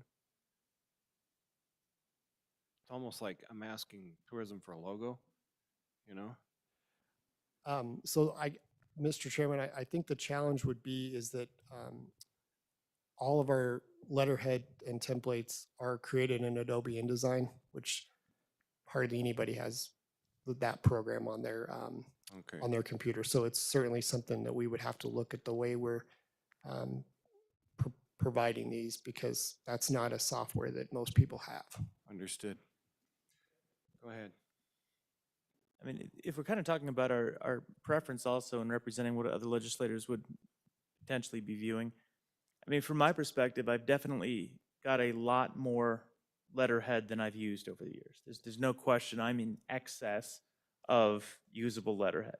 At the same time, I don't want to not have letterhead because I do use it and I believe it's valuable for us to have legitimate letterhead that's not simply just printed on a color printer, but is high quality letterhead. Quality of the letter. I'm a fan of at least exploring what Representative Summers is talking about with let's shrink the amounts a little bit. Let's make it as needed. I sure as heck don't need any at this point in time or soon. But you know, I think it's critical for us in our official capacities to have legitimate letterhead, even if others are going away from it. I think we need to have it. Let's do that. And you're right on the quality of the paper. It is different. Representative Summers, you want to make a motion as to regards to what you did? Mr. Chairman, thank you. I would like to make a motion that we do it on demand, no more than 100 per member and 250 for the president and the speaker. So cut that back so we limit our exposure and it being an on-demand thing. And the business cards, we fully, fund the business cards. Business cards, okay. Correspondence cards would be on demand. On quality paper. Go ahead. On that motion, a question, and I'll second the motion. Moved and seconded, discuss it. When you say on demand, if I'm a member and I run through my 100 and I come back, I assume that I can have another 100 if that's the way I'm doing business and that we're not going to shut down? No, you only get 100? So, Mr. Chairman, this might be a good time to talk about. So you do have a management council policy for this, which will probably, depending on what you do today, we may need to bring back in December for revisions. But right now, your management council policy 3-02 says that we will provide complimentary set of personalized full color stationery correspondent cards and business cards of 250 each, more for leadership, and that those members will have an opportunity for 3 additional complimentary sets after that per biennium. So, so we will likely have to change the policy in December, depending on what you decide to do today. Well, Go ahead. how many times, I mean, how many asks do we actually get? We get pretty close to 0 is my guess. So I have that here. So if you want to just look at 2021, or I'm sorry, 2021, the reorder requests that I received were 7 members requested a business card reorder.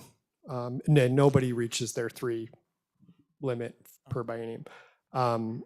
3 members requested letterhead and envelope reorder, and 3 correspondence cards and envelopes. So once we do this initial order after the election, the reorders are pretty minimal.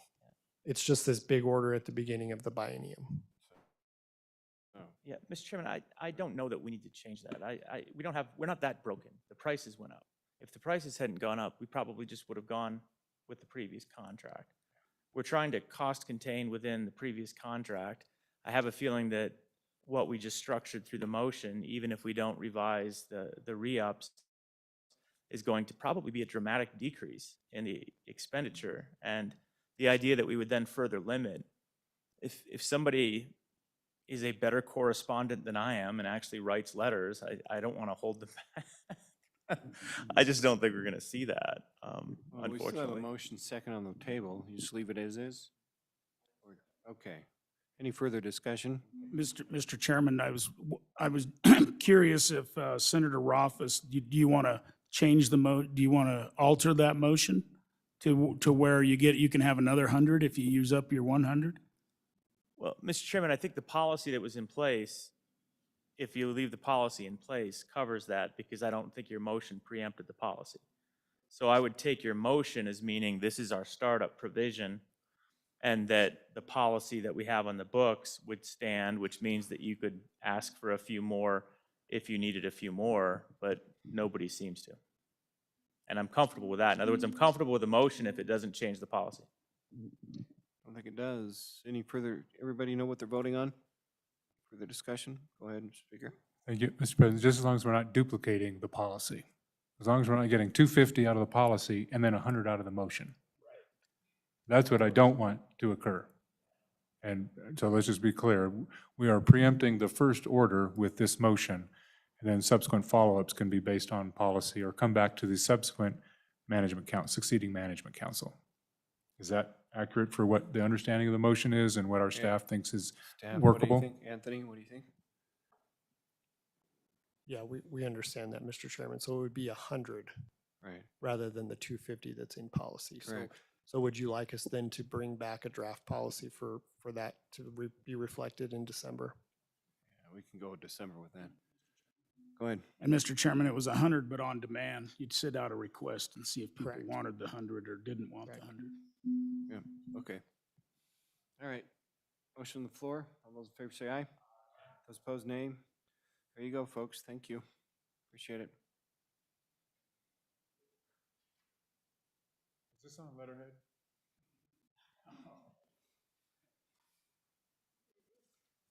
Got the pictures hanging in the wrong place. What more do you?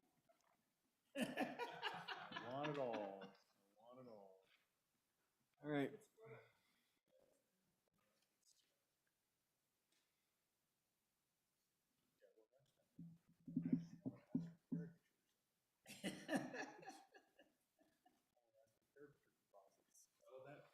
That ought to happen. I want to come out for yours.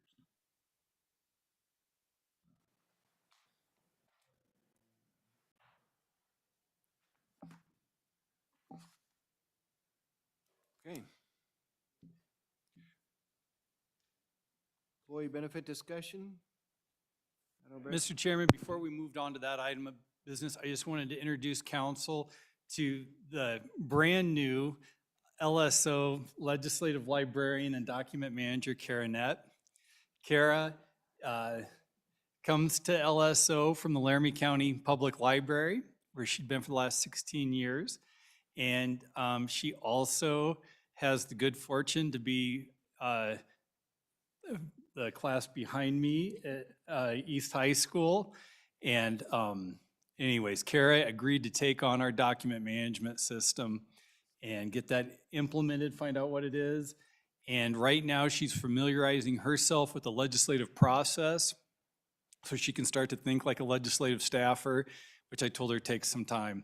But I wanted to introduce you all to Kara, and she's been watching council meeting today. Welcome, Kara. Appreciate it. You get a normal capital now. This winter, it'll look a lot different here. Okay, wish you all the Yeah, best. that's right. We're trying to tell her how different it'll look during session. Yeah. Thank you. Glad to have you on board. Thanks, Kara. Okay, Matt and Dean? Okay, Mr. Chairman, the next item on the agenda is in the employee benefit discussion. And you've got two documents on this. See if I hand it out. They kind of go together. The first, this is an extension of our recruitment and retention efforts at LSO. And Mr. Chairman, the first one is a memo dated October 24th from me to you. The other document is an August 16th memo to me from Tamara. And Tamara really came up with this idea here for most of these recruitment incentives that could distinguish LSO from other public sector employers and the benefits we offer. And that is, as you were all aware, the IRS offers cafeteria plans for various things. Health insurance savings, dependent care, and also education assistance programs, so that you can have pre-tax deductions for those up to a certain set amount by the IRS. What the IRS also allows is for your employer to make those contributions for you.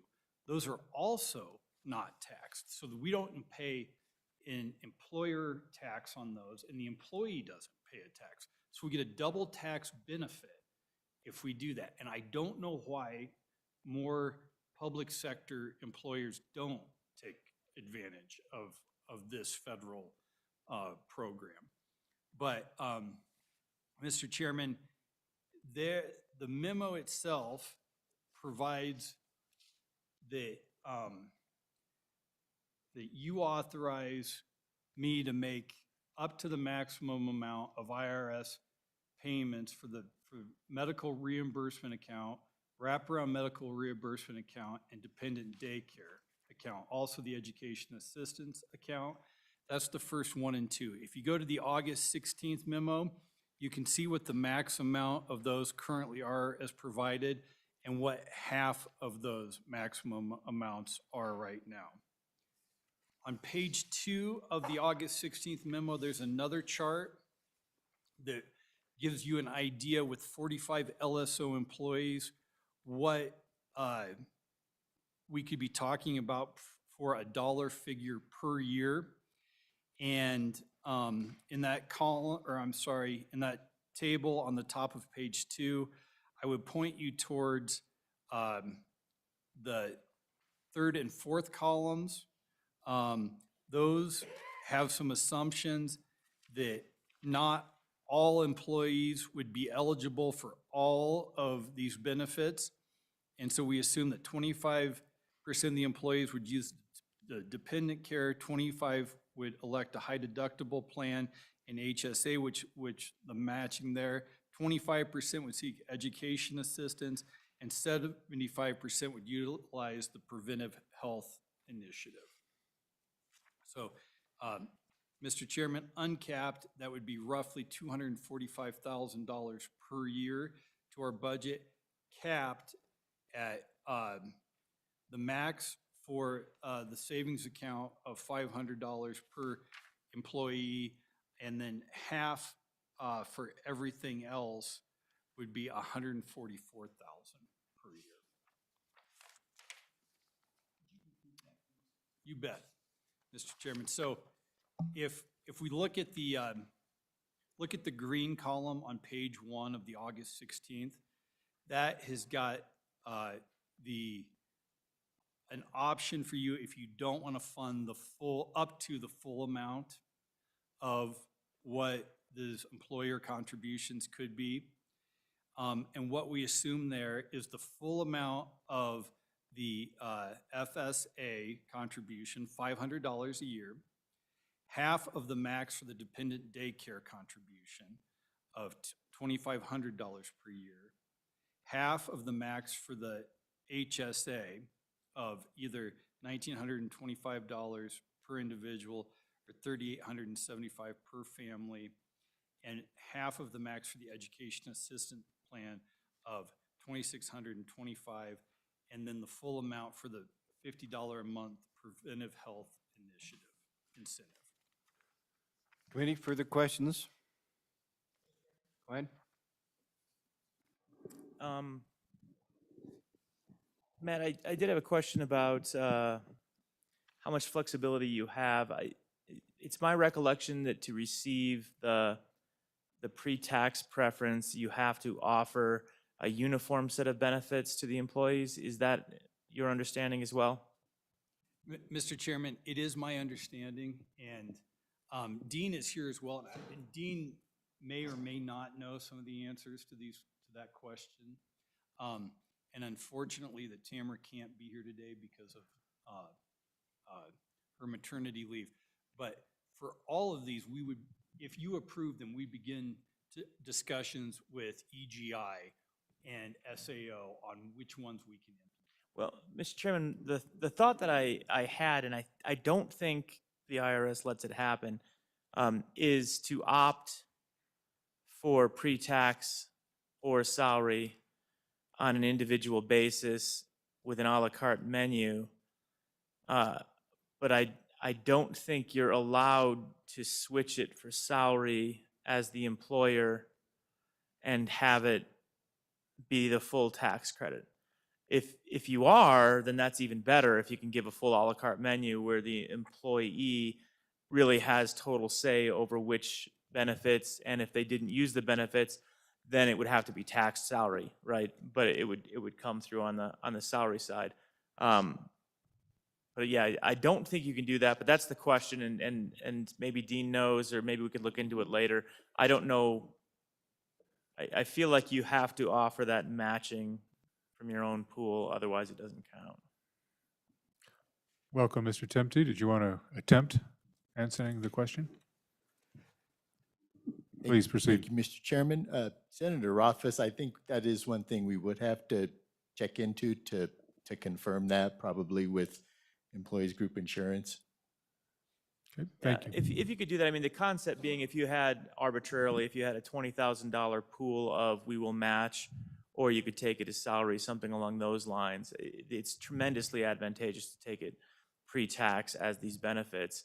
But at the end of the day, if a few of these things for some reason don't apply to you, well, you're out of luck, you don't get that benefit, is less compelling for you to be able to then negotiate with someone that might not need these benefits. So providing maximum flexibility for you to have that negotiation. I love all of these ideas. I support them all, but that concept is what I'm getting at. Thank you. Further questions? Representative Conley. Thank you, Mr. Chair. And I too just have some clarification questions, and I'm curious about who administers this. Is it LSO or will it be ANI or EGI? And along with that is, I'm pretty sure I participated in a DC and an HSA through the university when my son was little. And if I remember correctly, I had to choose a dollar figure that I put into it. And if I didn't use it all, it stayed somewhere. I didn't get that money back. And so again, the administration of it seems a bit tricky. And so I'm curious about how it would work in that regard. And I too am in favor of all these. Director or Mr. Temte, either one, want to respond to that? Mr. Chairman, Representative Connolly, I think you are correct on the health savings accounts. Those are specific to when an employee chooses a high deductible health plan, which currently is offered by Employees Group Insurance.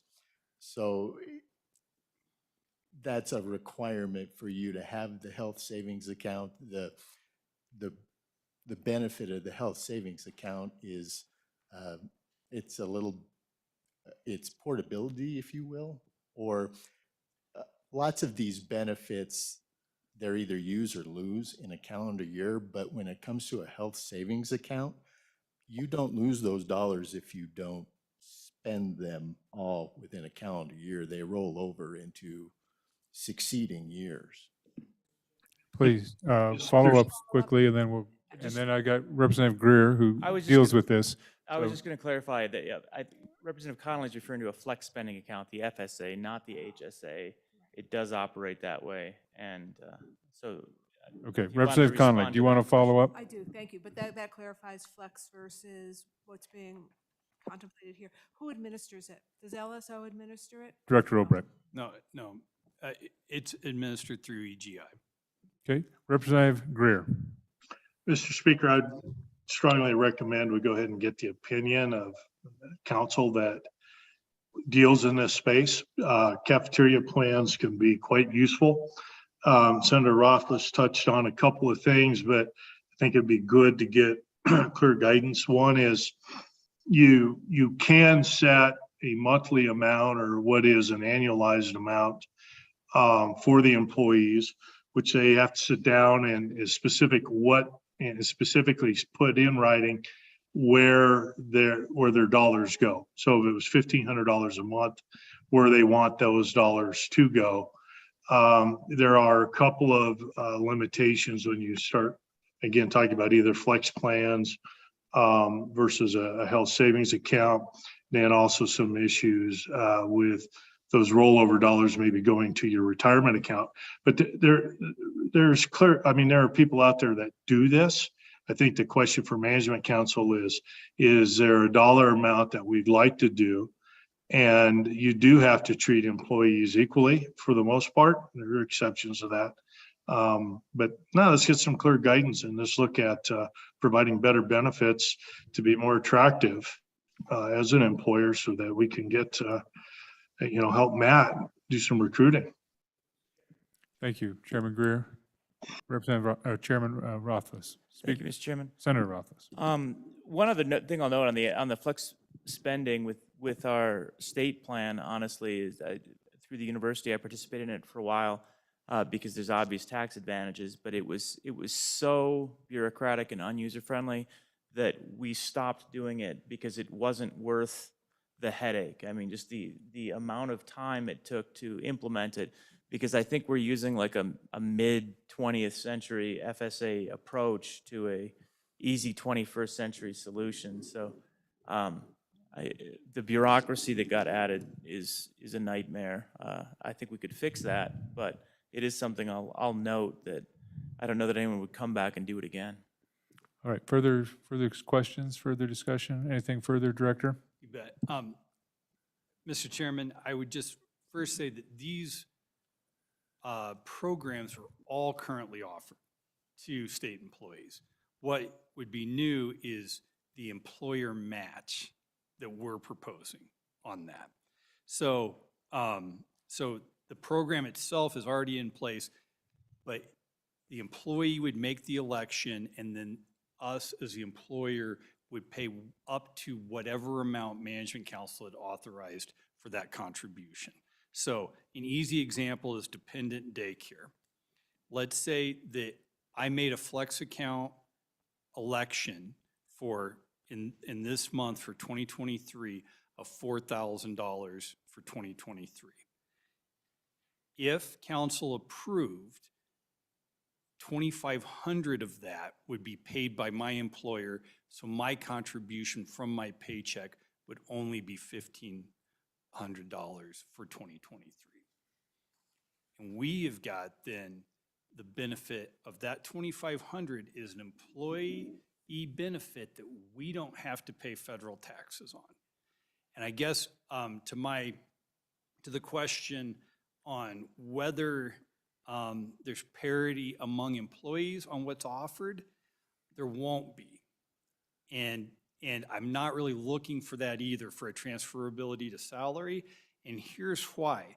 Most of these are attractive to new employees who are compensated at a much, much lower level than more established employees here. So the high deductible health insurance is usually for young people without families. Dependent daycare is for young people with young families. And so is the education assistance component. So that's actually another attractive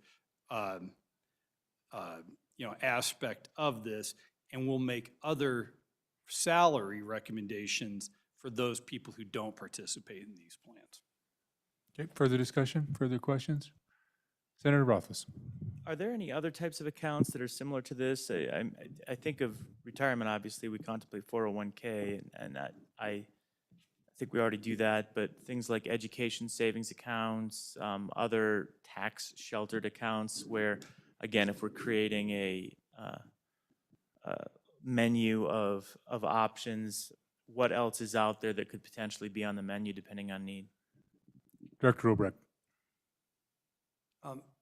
Mr. Chairman, the one that leaps to mind immediately is we could offer a larger employee contribution to the 457 than what we do. I don't know, what are they, 517, the education savings? That one I'm not Yeah. sure of, but the current employer match on the 457, I believe, is $20. Yeah, and we don't know. We could check on other ones that are available. Those just aren't administered currently through the state. Thank you. Further questions? So I think, Council, what's before us is, do we want to provide Director Obrecht the authority to move forward under either the max or the capped or some other cap, some other percentage for these various programs? Is that accurate, Director? Mr. Chairman, that is accurate. That's the first part of this employee benefit discussion. There's another component to it as well. So members, if you'd like, we can go to the second component, hear both components, and then come back and take action as see fit. Director, why don't we do that, if you don't mind? You bet. We're not tabling this indefinitely. We're just going to move to the next one, hear that one, and then we'll have them both in our minds and take action. So please proceed to the next one. Mr. Chairman, there are 3 more employee benefits for consideration. The first is on the bottom of the October 24th memo, page 2, and that's the mandatory longevity leave. And this is kind of our version of a sabbatical that for your 5 years of service, you would be required to take 2 weeks of paid vacation during that 5-year. For your 10th year of service, you would be required to take 3 weeks of vacation in that 10th week or 10th year. And for your 15th year and every 5-year increment of service at LSO after that, you would have 4 weeks of continuous paid leave required to be taken in that year. The 5th on the top of page 3 is new hire vacation and sick leave incentive, and this actually is from Don Richards. He came up with this idea, is that when new employees are hired, they often have previous commitments, you know, a wedding, family reunion, or they get sick, or their child gets sick, and they have to go into a deficit on their time off. And this would, when you were hired, be given 40 hours of sick and 40 hours of annual leave, right, from the bat. And then you would continue with your accrual every month of 8 hours of each. And then 6 is, and this was one of my big asks, is to provide better session assistance for our staff. The big one we're looking at, and we talked about this with the legislator compensation subcommittee, is figuring out a way to subsidize meals for LSO and session staff and legislators during the session. We're contacted a caterer who is willing to split their charges for labor and then also for a food charge, so that for LSO staff, we feel like we could provide lunches for around $4 a day if we pay but the legislature would pick up the labor cost. We could also do that for members as well on this catering. We're in discussions with that. The caterer is willing to provide enough lunches for all session staff, LSO staff, and legislators. We just don't know if they're prepared yet for 3 lines of serving. For 3 what? 3 lines, sorry, Mr. Chairman, 3 lines of serving in the Senate break room, House break room, and LSO break room. So it was all done at the same time. Yeah, so right now, I think what we may look at on the first year at least is just staff and Senate, and then with the potential to expand to the House. Okay, thank you. Some thoughts on And then, Mr. Chairman, just last thing before you consider is on the last item on 3 is there's those things that you've already done previously for our recruitment and retention efforts at LSO since the end of last session. Okay. Back up to 6. What's your thoughts, Mr. Speaker? It's just want to take that on, or why wouldn't the House be involved in something like this? Thank you, Mr. Chairman. So this came up to our Legislative Compensation Subcommittee, and it was actually senators who were more interested in being autonomous in making their food choices. The House has never had what I would call a formal food preparation type of process. this last session, we did have a member that, and actually 2 sessions, had someone that coordinated, but it was organizations that signed up and brought food in, et cetera. So it was not cost to the legislators. So I think the subcommittee was strongly in favor and recommending that we do support staff having this, and we support that by paying for it and by the rate, and then leave it up to the respective houses to decide if they wanted to participate in it with the staff, with the same caterer. As you know, there will be a general election coming up. There will be caucuses following that, and then each house can individually take up whether they want to participate. That's how I believe it was left with the subcommittee, and Representative Connolly was also on the subcommittee, but we certainly, I believe, strongly supported our staff having this benefit. There was more hesitation, particularly on like I said, with your Senate colleagues, Mr. President, about, yeah, we're kind of used to doing it our own way. We'll get to that, we'll decide that, and I think it makes sense. We do other things differently. Food we've handled differently in the past. If we want to do it, I think the caterers also said if you opt in, you can opt in, later on as a body. And there may be an option to opt in just individually too, if certain committees or certain people just want to do it themselves. But the committee was supportive of staff having this as I don't even know if it's a benefit. I think it's an essential to feed our staff when they're here 12, 14 hours a day, and many of them working over the lunch hour, the normal lunch hour. But the legislators themselves could be opt-in by house or by individual, and we can work on those options later. Thank you, Mr. President. In individual caucuses. As individuals or caucuses, depending on what the caterer was receptive to. And if Madam Minority Floor Leader wanted to add anything to the conversation we had, that'd be fine, Mr. President. Nothing? Okay. How many staff do we cover with this?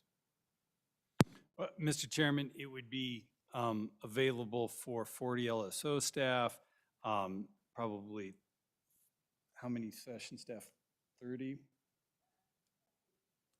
About 50 total session staff, and then some various executive branch. Our janitorial staff, highway patrol have always participated in this too. Now, they would probably pay, if they wanted to, they would pay their full cost of the meal.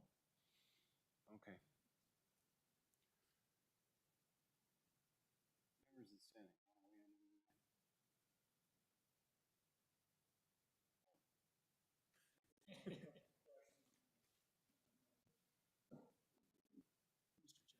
Okay.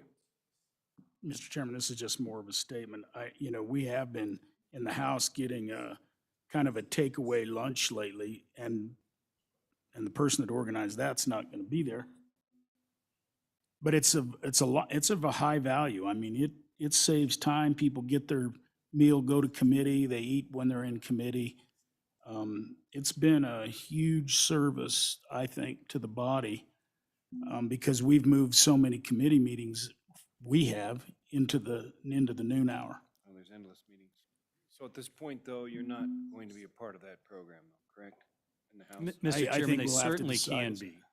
The House certainly can be. We just need to get everybody comfortable with just the sheer number of meals that may be necessary. Right The now, caterer is receptive. Right now, the caterer is definitely covering 50 to 60 for staff.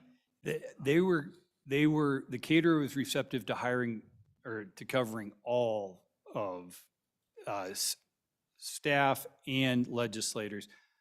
There's some hesitation on our part, my part, Tanya's part, on whether that is setting the program up for failure at the beginning. We're going to have an early test run with this caterer for the JAC meals during the budget hearings, see how they do then. We're just afraid if we overcommit too soon, it might all fail, and we just didn't want that to happen. But it still might be a possibility. Okay. Any further discussions on any of this? So, Mr. Chairman, Go ahead. Matt, maybe help refresh me. So currently, as it's historically been in the Senate, we had staff, they fixed meals. We paid a certain fee for those at the end of the session based on what those costs were. as part of that, at least our LSO, our session staff that was present on the floor, the doorman, the upfront people, they partook in those meals. I don't know if they ever paid into that or not. Was that fully funded, all of that cost for the Senate? Or was there additional funds that were expended above and beyond, but staff and legislators paid for that service? Yep, Mr. Chairman, so it's really the same model is what we're proposing is the legislature paid the labor cost for the people who worked within the Senate kitchen. And then the senators and the staff paid the food cost for that went into those meals. And this would be the general idea with the caterer too, is that we would pay the labor cost. We'd enter into a contract to provide that labor cost, and then the food cost would be passed on to the end consumer. All the users. Right. Go ahead. Mr. President, with the exception that the legislature be covering the staff's meals. Is that my understanding, Director? We become 100%. I just want to clarify. We're talking about legislators as opposed to providing for our staff. So, Director, let's clarify that, Yep. please. Mr. Chairman, completely up to council on that one. We are used, LSO staff is used to providing, what we have historically done is take turns bringing in lunches ourselves and then charging, either you can bring in a lunch or two a session to pay for your share, or you just throw money, it's $4 a meal to do that. The problem we've really got is not so much bringing the food in, which is a lot of work, it's the cleanup afterwards that is the main problem, because everybody's got busy stuff to do and nobody wants to clean it up. So that would be one incredibly attractive thing about the catering service is they'd be responsible for setup and cleanup as well as the food. So LSO staff, I think, would find it a huge benefit to have a caterer do that and pay the $4 a meal that everyone else would pay too. Now, if council wanted to pay the full price of staff on that, that would be appreciated as well, obviously. Go ahead. So, Mr. Chairman, thank you. I think we ought to just pay for staffs, but what I'm curious on is, do you support for the mandatory? I mean, you've talked about these programs, but I haven't really heard an opinion out of you whether you like these programs. I assume because you put them down on the paper, you do. But are they in some order, or are they all good, or are we going to try them and see what happens and see if one works better than the other? What's your philosophy on what should we do? Great. Thanks, Mr. Chairman. I do support wholeheartedly all of these programs. I think the fourth one, the mandatory longevity leave, I probably like that more than the rest just because I think it's the only one I thought of on my own. So actually, it's probably not the best, but I do like that one. I mean, she's not here, but she's been texting me. But really, Tamara was ingenious on coming up with these employer-paid IRS pre-tax contributions. That's going to require a lot of effort on our end, not so much it's educating the executive branch administrators of these programs, because we will be unique if we offer those. But Tamara and I are completely willing to do that because I think they are a real benefit and they make a lot of sense to the state's bottom line as well. I would say beyond those first three, the flex spending account contributions and HSAs, education assistance plan and preventive health. The next biggest one, food is always huge, so figuring out the catering, and then finally, that 40 hours for the new hires would be a really nice benefit, and that was. Mr. Director, who keeps track of all this if we proceed? So, Mr. Chairman, if you authorize this at whatever funding level you authorized, what happens is, per your requirements, is whatever we give out, we report back whatever to council in a spreadsheet at the end of the year, what that total cost is. And Heather compiles that. Now, on the implementation of the employer pre-tax contributions, that'll fall on Tamara, Dean, and I to explain to the executive branch what we're doing there, get those implemented. We won't have them implemented in time likely for the 2023 elections. They'll need to go in for 2024. And then Heather will track those through the payroll system. Yeah. So Director, we're still a year out, and we've been discussing several ways how we could better support our staff, better help them. This is it. Mr. Chairman, only a year out on the first two, the pre-tax contributions. I would say we're a year out on those. Every other one here can be implemented immediately. Go ahead. So, Mr. Chairman, so Matt, I want to take you back to the table on page 2 of 3. You know, you got blue, green, pink, yellow. And when I look at green, let's say just go down to DC, which is daycare, right? Yep. And it says half max, but then I go over to, let's say, the far right, it says half max, 25% participation. So I'm not sure I understand what that, at first I thought, well, it's half, and then the one on the far right's 25%. But I don't know what it really means. Here it is, and Tamara was really, how she came up with this is great. So in that column, in the green column, that's if all 45 LSO employees took half of what that total allowable dependent care is. So that's 45 times 2,500. But what Tamara figured is there's no way all 45 of us need dependent daycare contributions. So she said, well, what if a quarter of LSO staff? So, 11 and a half. So that's 11 and a half times 2,500. So, Mr. Chairman, so this is just projections on uptake, right? Right. Yeah, just give us a guess on Yep. uptake. Okay, of the program. So if we went in on the green one, we could see either the pink or the yellow roll out of that? That's right, Mr. Chairman. You could see either of those. Right. So what the pink or the yellow is the pink is projected enrollment with 100% of the cost covered. Yellow is projected enrollment with half of most of those costs covered. It's through my head now. Thank you. And so what I think the motion should be, if a motion would be entertained, is an up to amount. If it's up to $200,000 per year, up to $150,000 or $100,000 in these, to offer these, and then what percentage of that maximum amount to allow.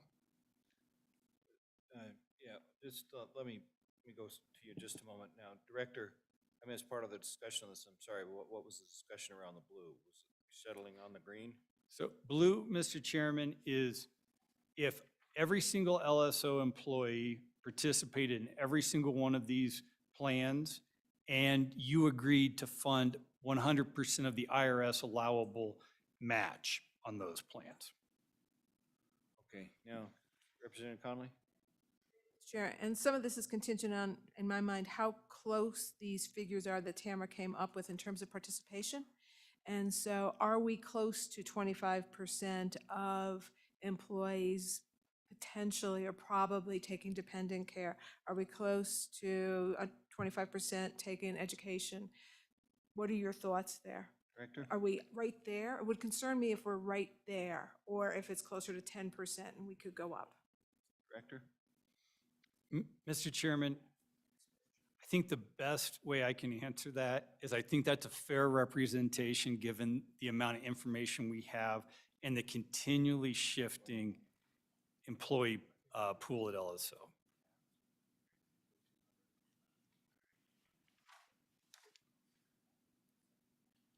So, Mr. Chairman. Go ahead. A question I have here, so I'm assuming the way this is being presented, this is an encompassing all or nothing versus more of a shopping list approach for the different benefits that are in here. So the way that we look at that August 16th, or is in fact this shopping list, and the reason I ask that, and the one that gives me the most, I'll just say it, heartburn is the preventative health insurance or incentives.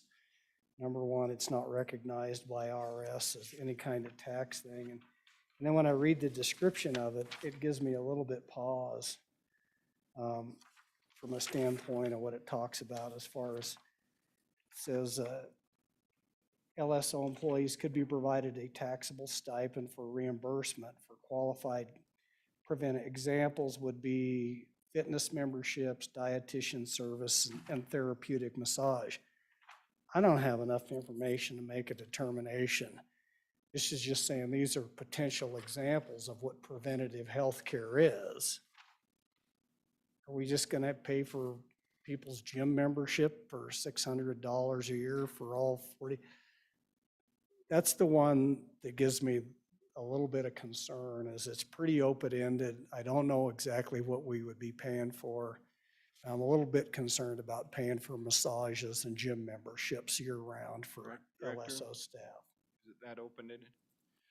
Well, Mr. Chairman, I think Senator Hicks did a good job of explaining what it might be for. It's a way to incentivize healthy employees and people to take responsibility for their health and give them some incentives to do so.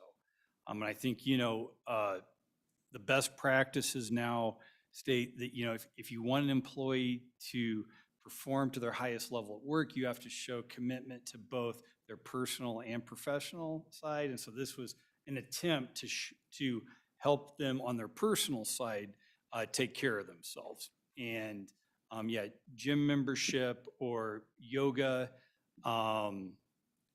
those sort of things. And I understand that's, not usually what the Wyoming legislature does, but that is something that was an ask from our recruitment and retention committee. And I would utilize it, I'll tell you that. So everybody knows, or they would say that. So, Mr. Chairman, just to follow up, it's hard for me to believe that $600 is enough incentive for somebody to go out and live a really healthy life.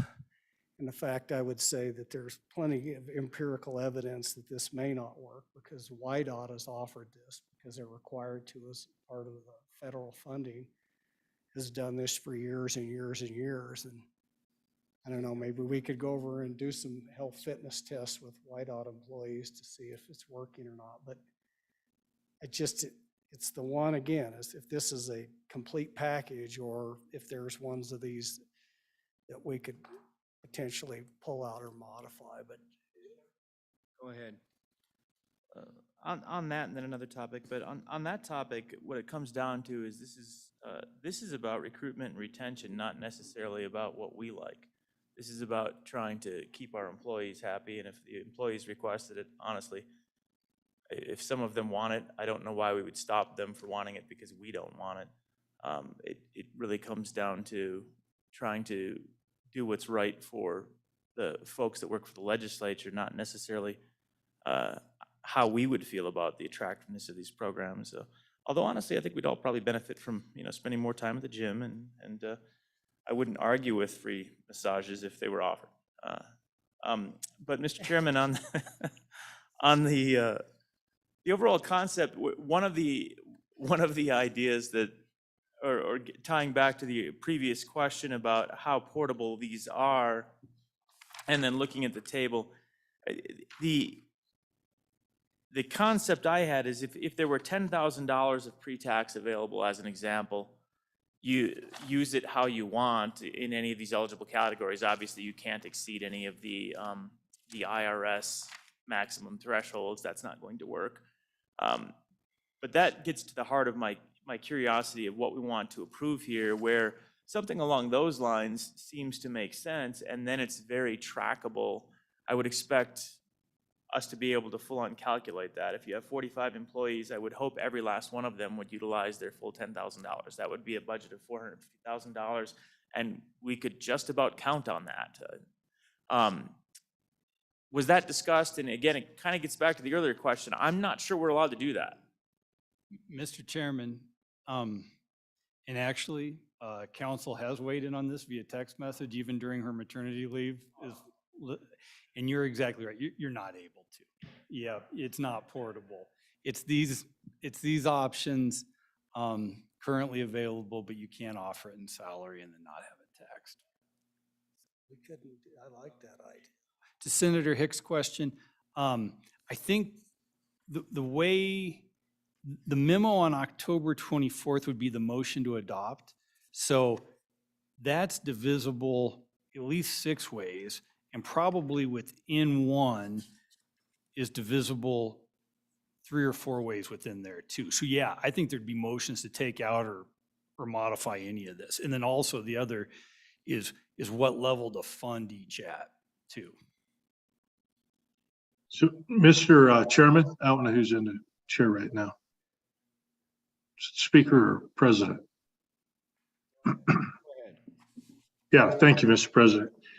So Matt, I realize your retention committee came back with these, and these are things employees like. My experience has been that employees just like to be paid more. Was higher compensation above all of these other items? Go ahead, Matt.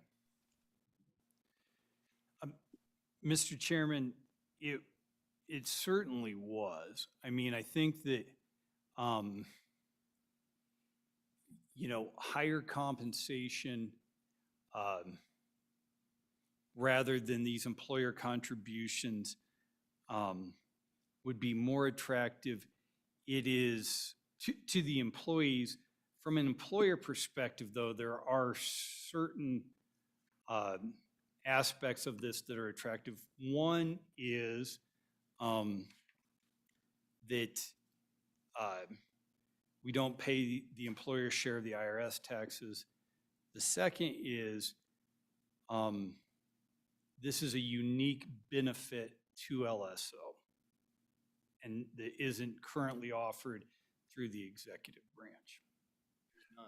So, Mr. President, just a quick follow-up on that is, and I forget the threshold, 115,000 or something now. After 115,000, all you're paying is the Medicare match, whatever that is now, 1.7%. The rest of it, the Social Security goes away, so that factor isn't as heavy. I guess it's a matter of if it's a tax-free item or not. I deal with a group of employees that have a lot of benefits in terms of, in my opinion, excessive time off, which I've calculated compared to normal industry standards to be worth about $3.25 an hour. And, when I'm competing for employees, at the end of the day, it's the salary offered that drives the decisions. And so I just want to make sure we don't forget, and I think maybe we'll be talking about that, but when I look, I want the biggest bang for the buck. I also want us to be able to recruit and, more importantly, retain our developed employees. So I just want to make sure that's in the back of everybody's mind. Thank you, Representative Summers. So, Mr. Chairman, this is a question for the director when he, yeah, so in other words, if we go back to this 4-colored option, we could do like green and say green at 300,000, right? And then that would be the maximum amount awarded out. You would divvy it up however, and that would be how it would work, right? That's right, Mr. Chairman. And then we would come back and report to council each year on how we spent that. and how employees utilized it. And then, you know, obviously, we have two sheets of paper, right? This one, you talked about the menu, that one is kind of this, but one also includes the education assistant plan, you know, education assistance, and it also includes the preventative health.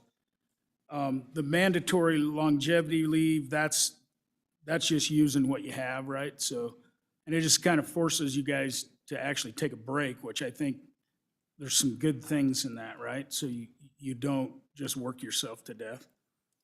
And, okay. All right, thanks. All right, thank you. Chairman? Go ahead.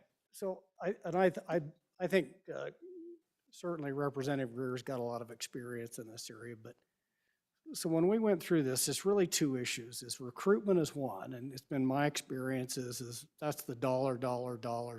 That's, and I would say that drives even for retention purposes, it's how much is my salary. But when you guys worked through this as a staff and worked with the staff, was there a difference? Did retention, so those longer serving employees want something different than the newer recruitees that were coming in? Because in my mind, just dealing with a little bit, not to the extent that Representative Greer has, there's a big difference between, my experience is recruits really don't look at the benefits and care a whole lot. They want to know what the salary is.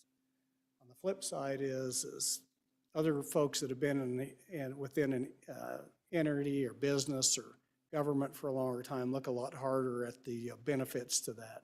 So did we bifurcate those, or we just blended everything into a one size?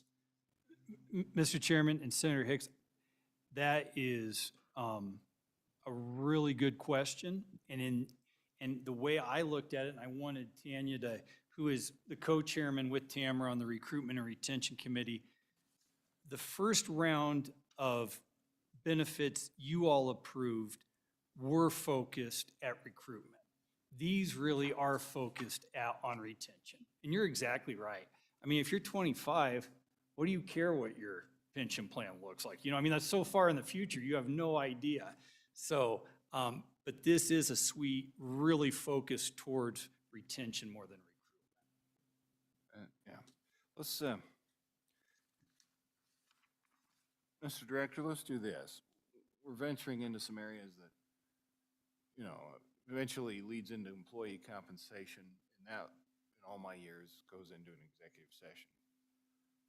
And I just feel like we need to discuss it further and deeper, and so I understand the retention part, but I think we need to move into an executive session, have some discussion on these salaries, and decide where we're going to go with things, and then come back out in open session, okay? Mr. Chairman, that sounds great. All right. We've got a few other issues before we move into. All right, go ahead and take those, and then we'll move into executive. And maybe, Tanya, do you have anything to add? You can stick around. No, I would say, Senator Hicks, you're exactly right. I mean, there was sort of a bifurcated comments by the staff. There was certainly, you know, things related to the first years of employment, but I would draw your attention to, I think 50% of our staff right now has 3 years or less. And so we really did listen to that sort of cohort and try to come to the table with things that might retain them past that year, you know, past that 3-year mark, where they're really starting to provide a benefit to the office, so. Further? Yep. Mr. Chairman, we just have 2 additional items for your consideration. The first is a request by Senator Case and other members of Management Council to attend, or excuse me, of Energy Council, to attend the Energy Council meeting that will be held in Canada this year. And Mr. Director, you need to remind me, some of those are already paid for, but it's unique because we're out of country now, right? Right, Mr. Chairman. They're already pre-approved usually, attendance for members who are appointed to Energy Council at those, and especially the members who are on the executive board. But this extra approval is required simply because of Management Council travel policy that says any meeting that is outside of the lower 48 requires approval by 2/3 of the members of council. And how many people do we have requesting that? Well, right now, we only have one, but the motion would be to approve that travel for all appointed members to Energy Council who request it, and for those members not on the executive board, only if they haven't used both of their out-of-state travel this year. Ultimately, it's up to their discretion too. So moved. Any further discussion? Heard the motion? All those in favor say aye. Aye. Those opposed, nay. Motion passes. Okay, Mr. Chairman, last issue before council. As you know, after the general election and when the new appointments to committees are made, in the feed bill, the new members appointed to those committees can attend any remaining committee meetings after the general election and after their appointments are made, can receive mileage and per diem to do that. For new members of the Appropriations Committee, because they are always existing legislators, there's never been, in my experience, a freshman who assigned to Management Council, or excuse me, to JAC. Management Council has, in at least the last 2 biennia, approved salary for those new JAC members to attend the budget hearings in December. So the chairman of Appropriations Committee asked me to bring that motion to you to approve salary for any new members appointed to JAC. So once appointed, then they would be eligible on this motion, they would be eligible to receive salary. Salary, per diem, and Baker, mileage. you had a comment? I was going to make a motion if there's more. Go ahead. So, thank you, Mr. Chairman. So I would move that incumbent legislators who are assigned to the Appropriations Committee for the 67th Legislature be compensated with salary for their participation in the in the Joint Appropriations Committee hearings during the 66th legislative session. Mr. Chairman, I'll second that, but I would add salary and travel expenses. Friendly? Yes, Mr. Chair. I thought they were already included, but I apologize. That's All right. fine. Good to go, Matt, on that then. Moved and seconded. All those in favor, any discussion? All those in favor say aye. Aye. Opposed, nay. There it is. Okay.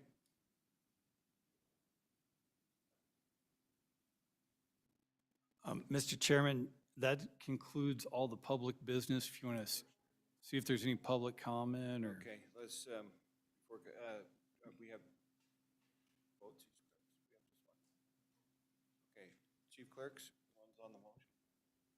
Chief clerks have comments? Okay, all right. All right. I guess we're, take a motion then, I entertain a motion to go into executive session. Mr. Chairman, I move that the Management Council resolve itself into executive session to consider personnel issues. Moved to second. Okay. Second. Okay, second. Mr. Speaker, I think I have another link I need to come in on. Is that correct, Anthony? Yes, I believe it'll be sent to you.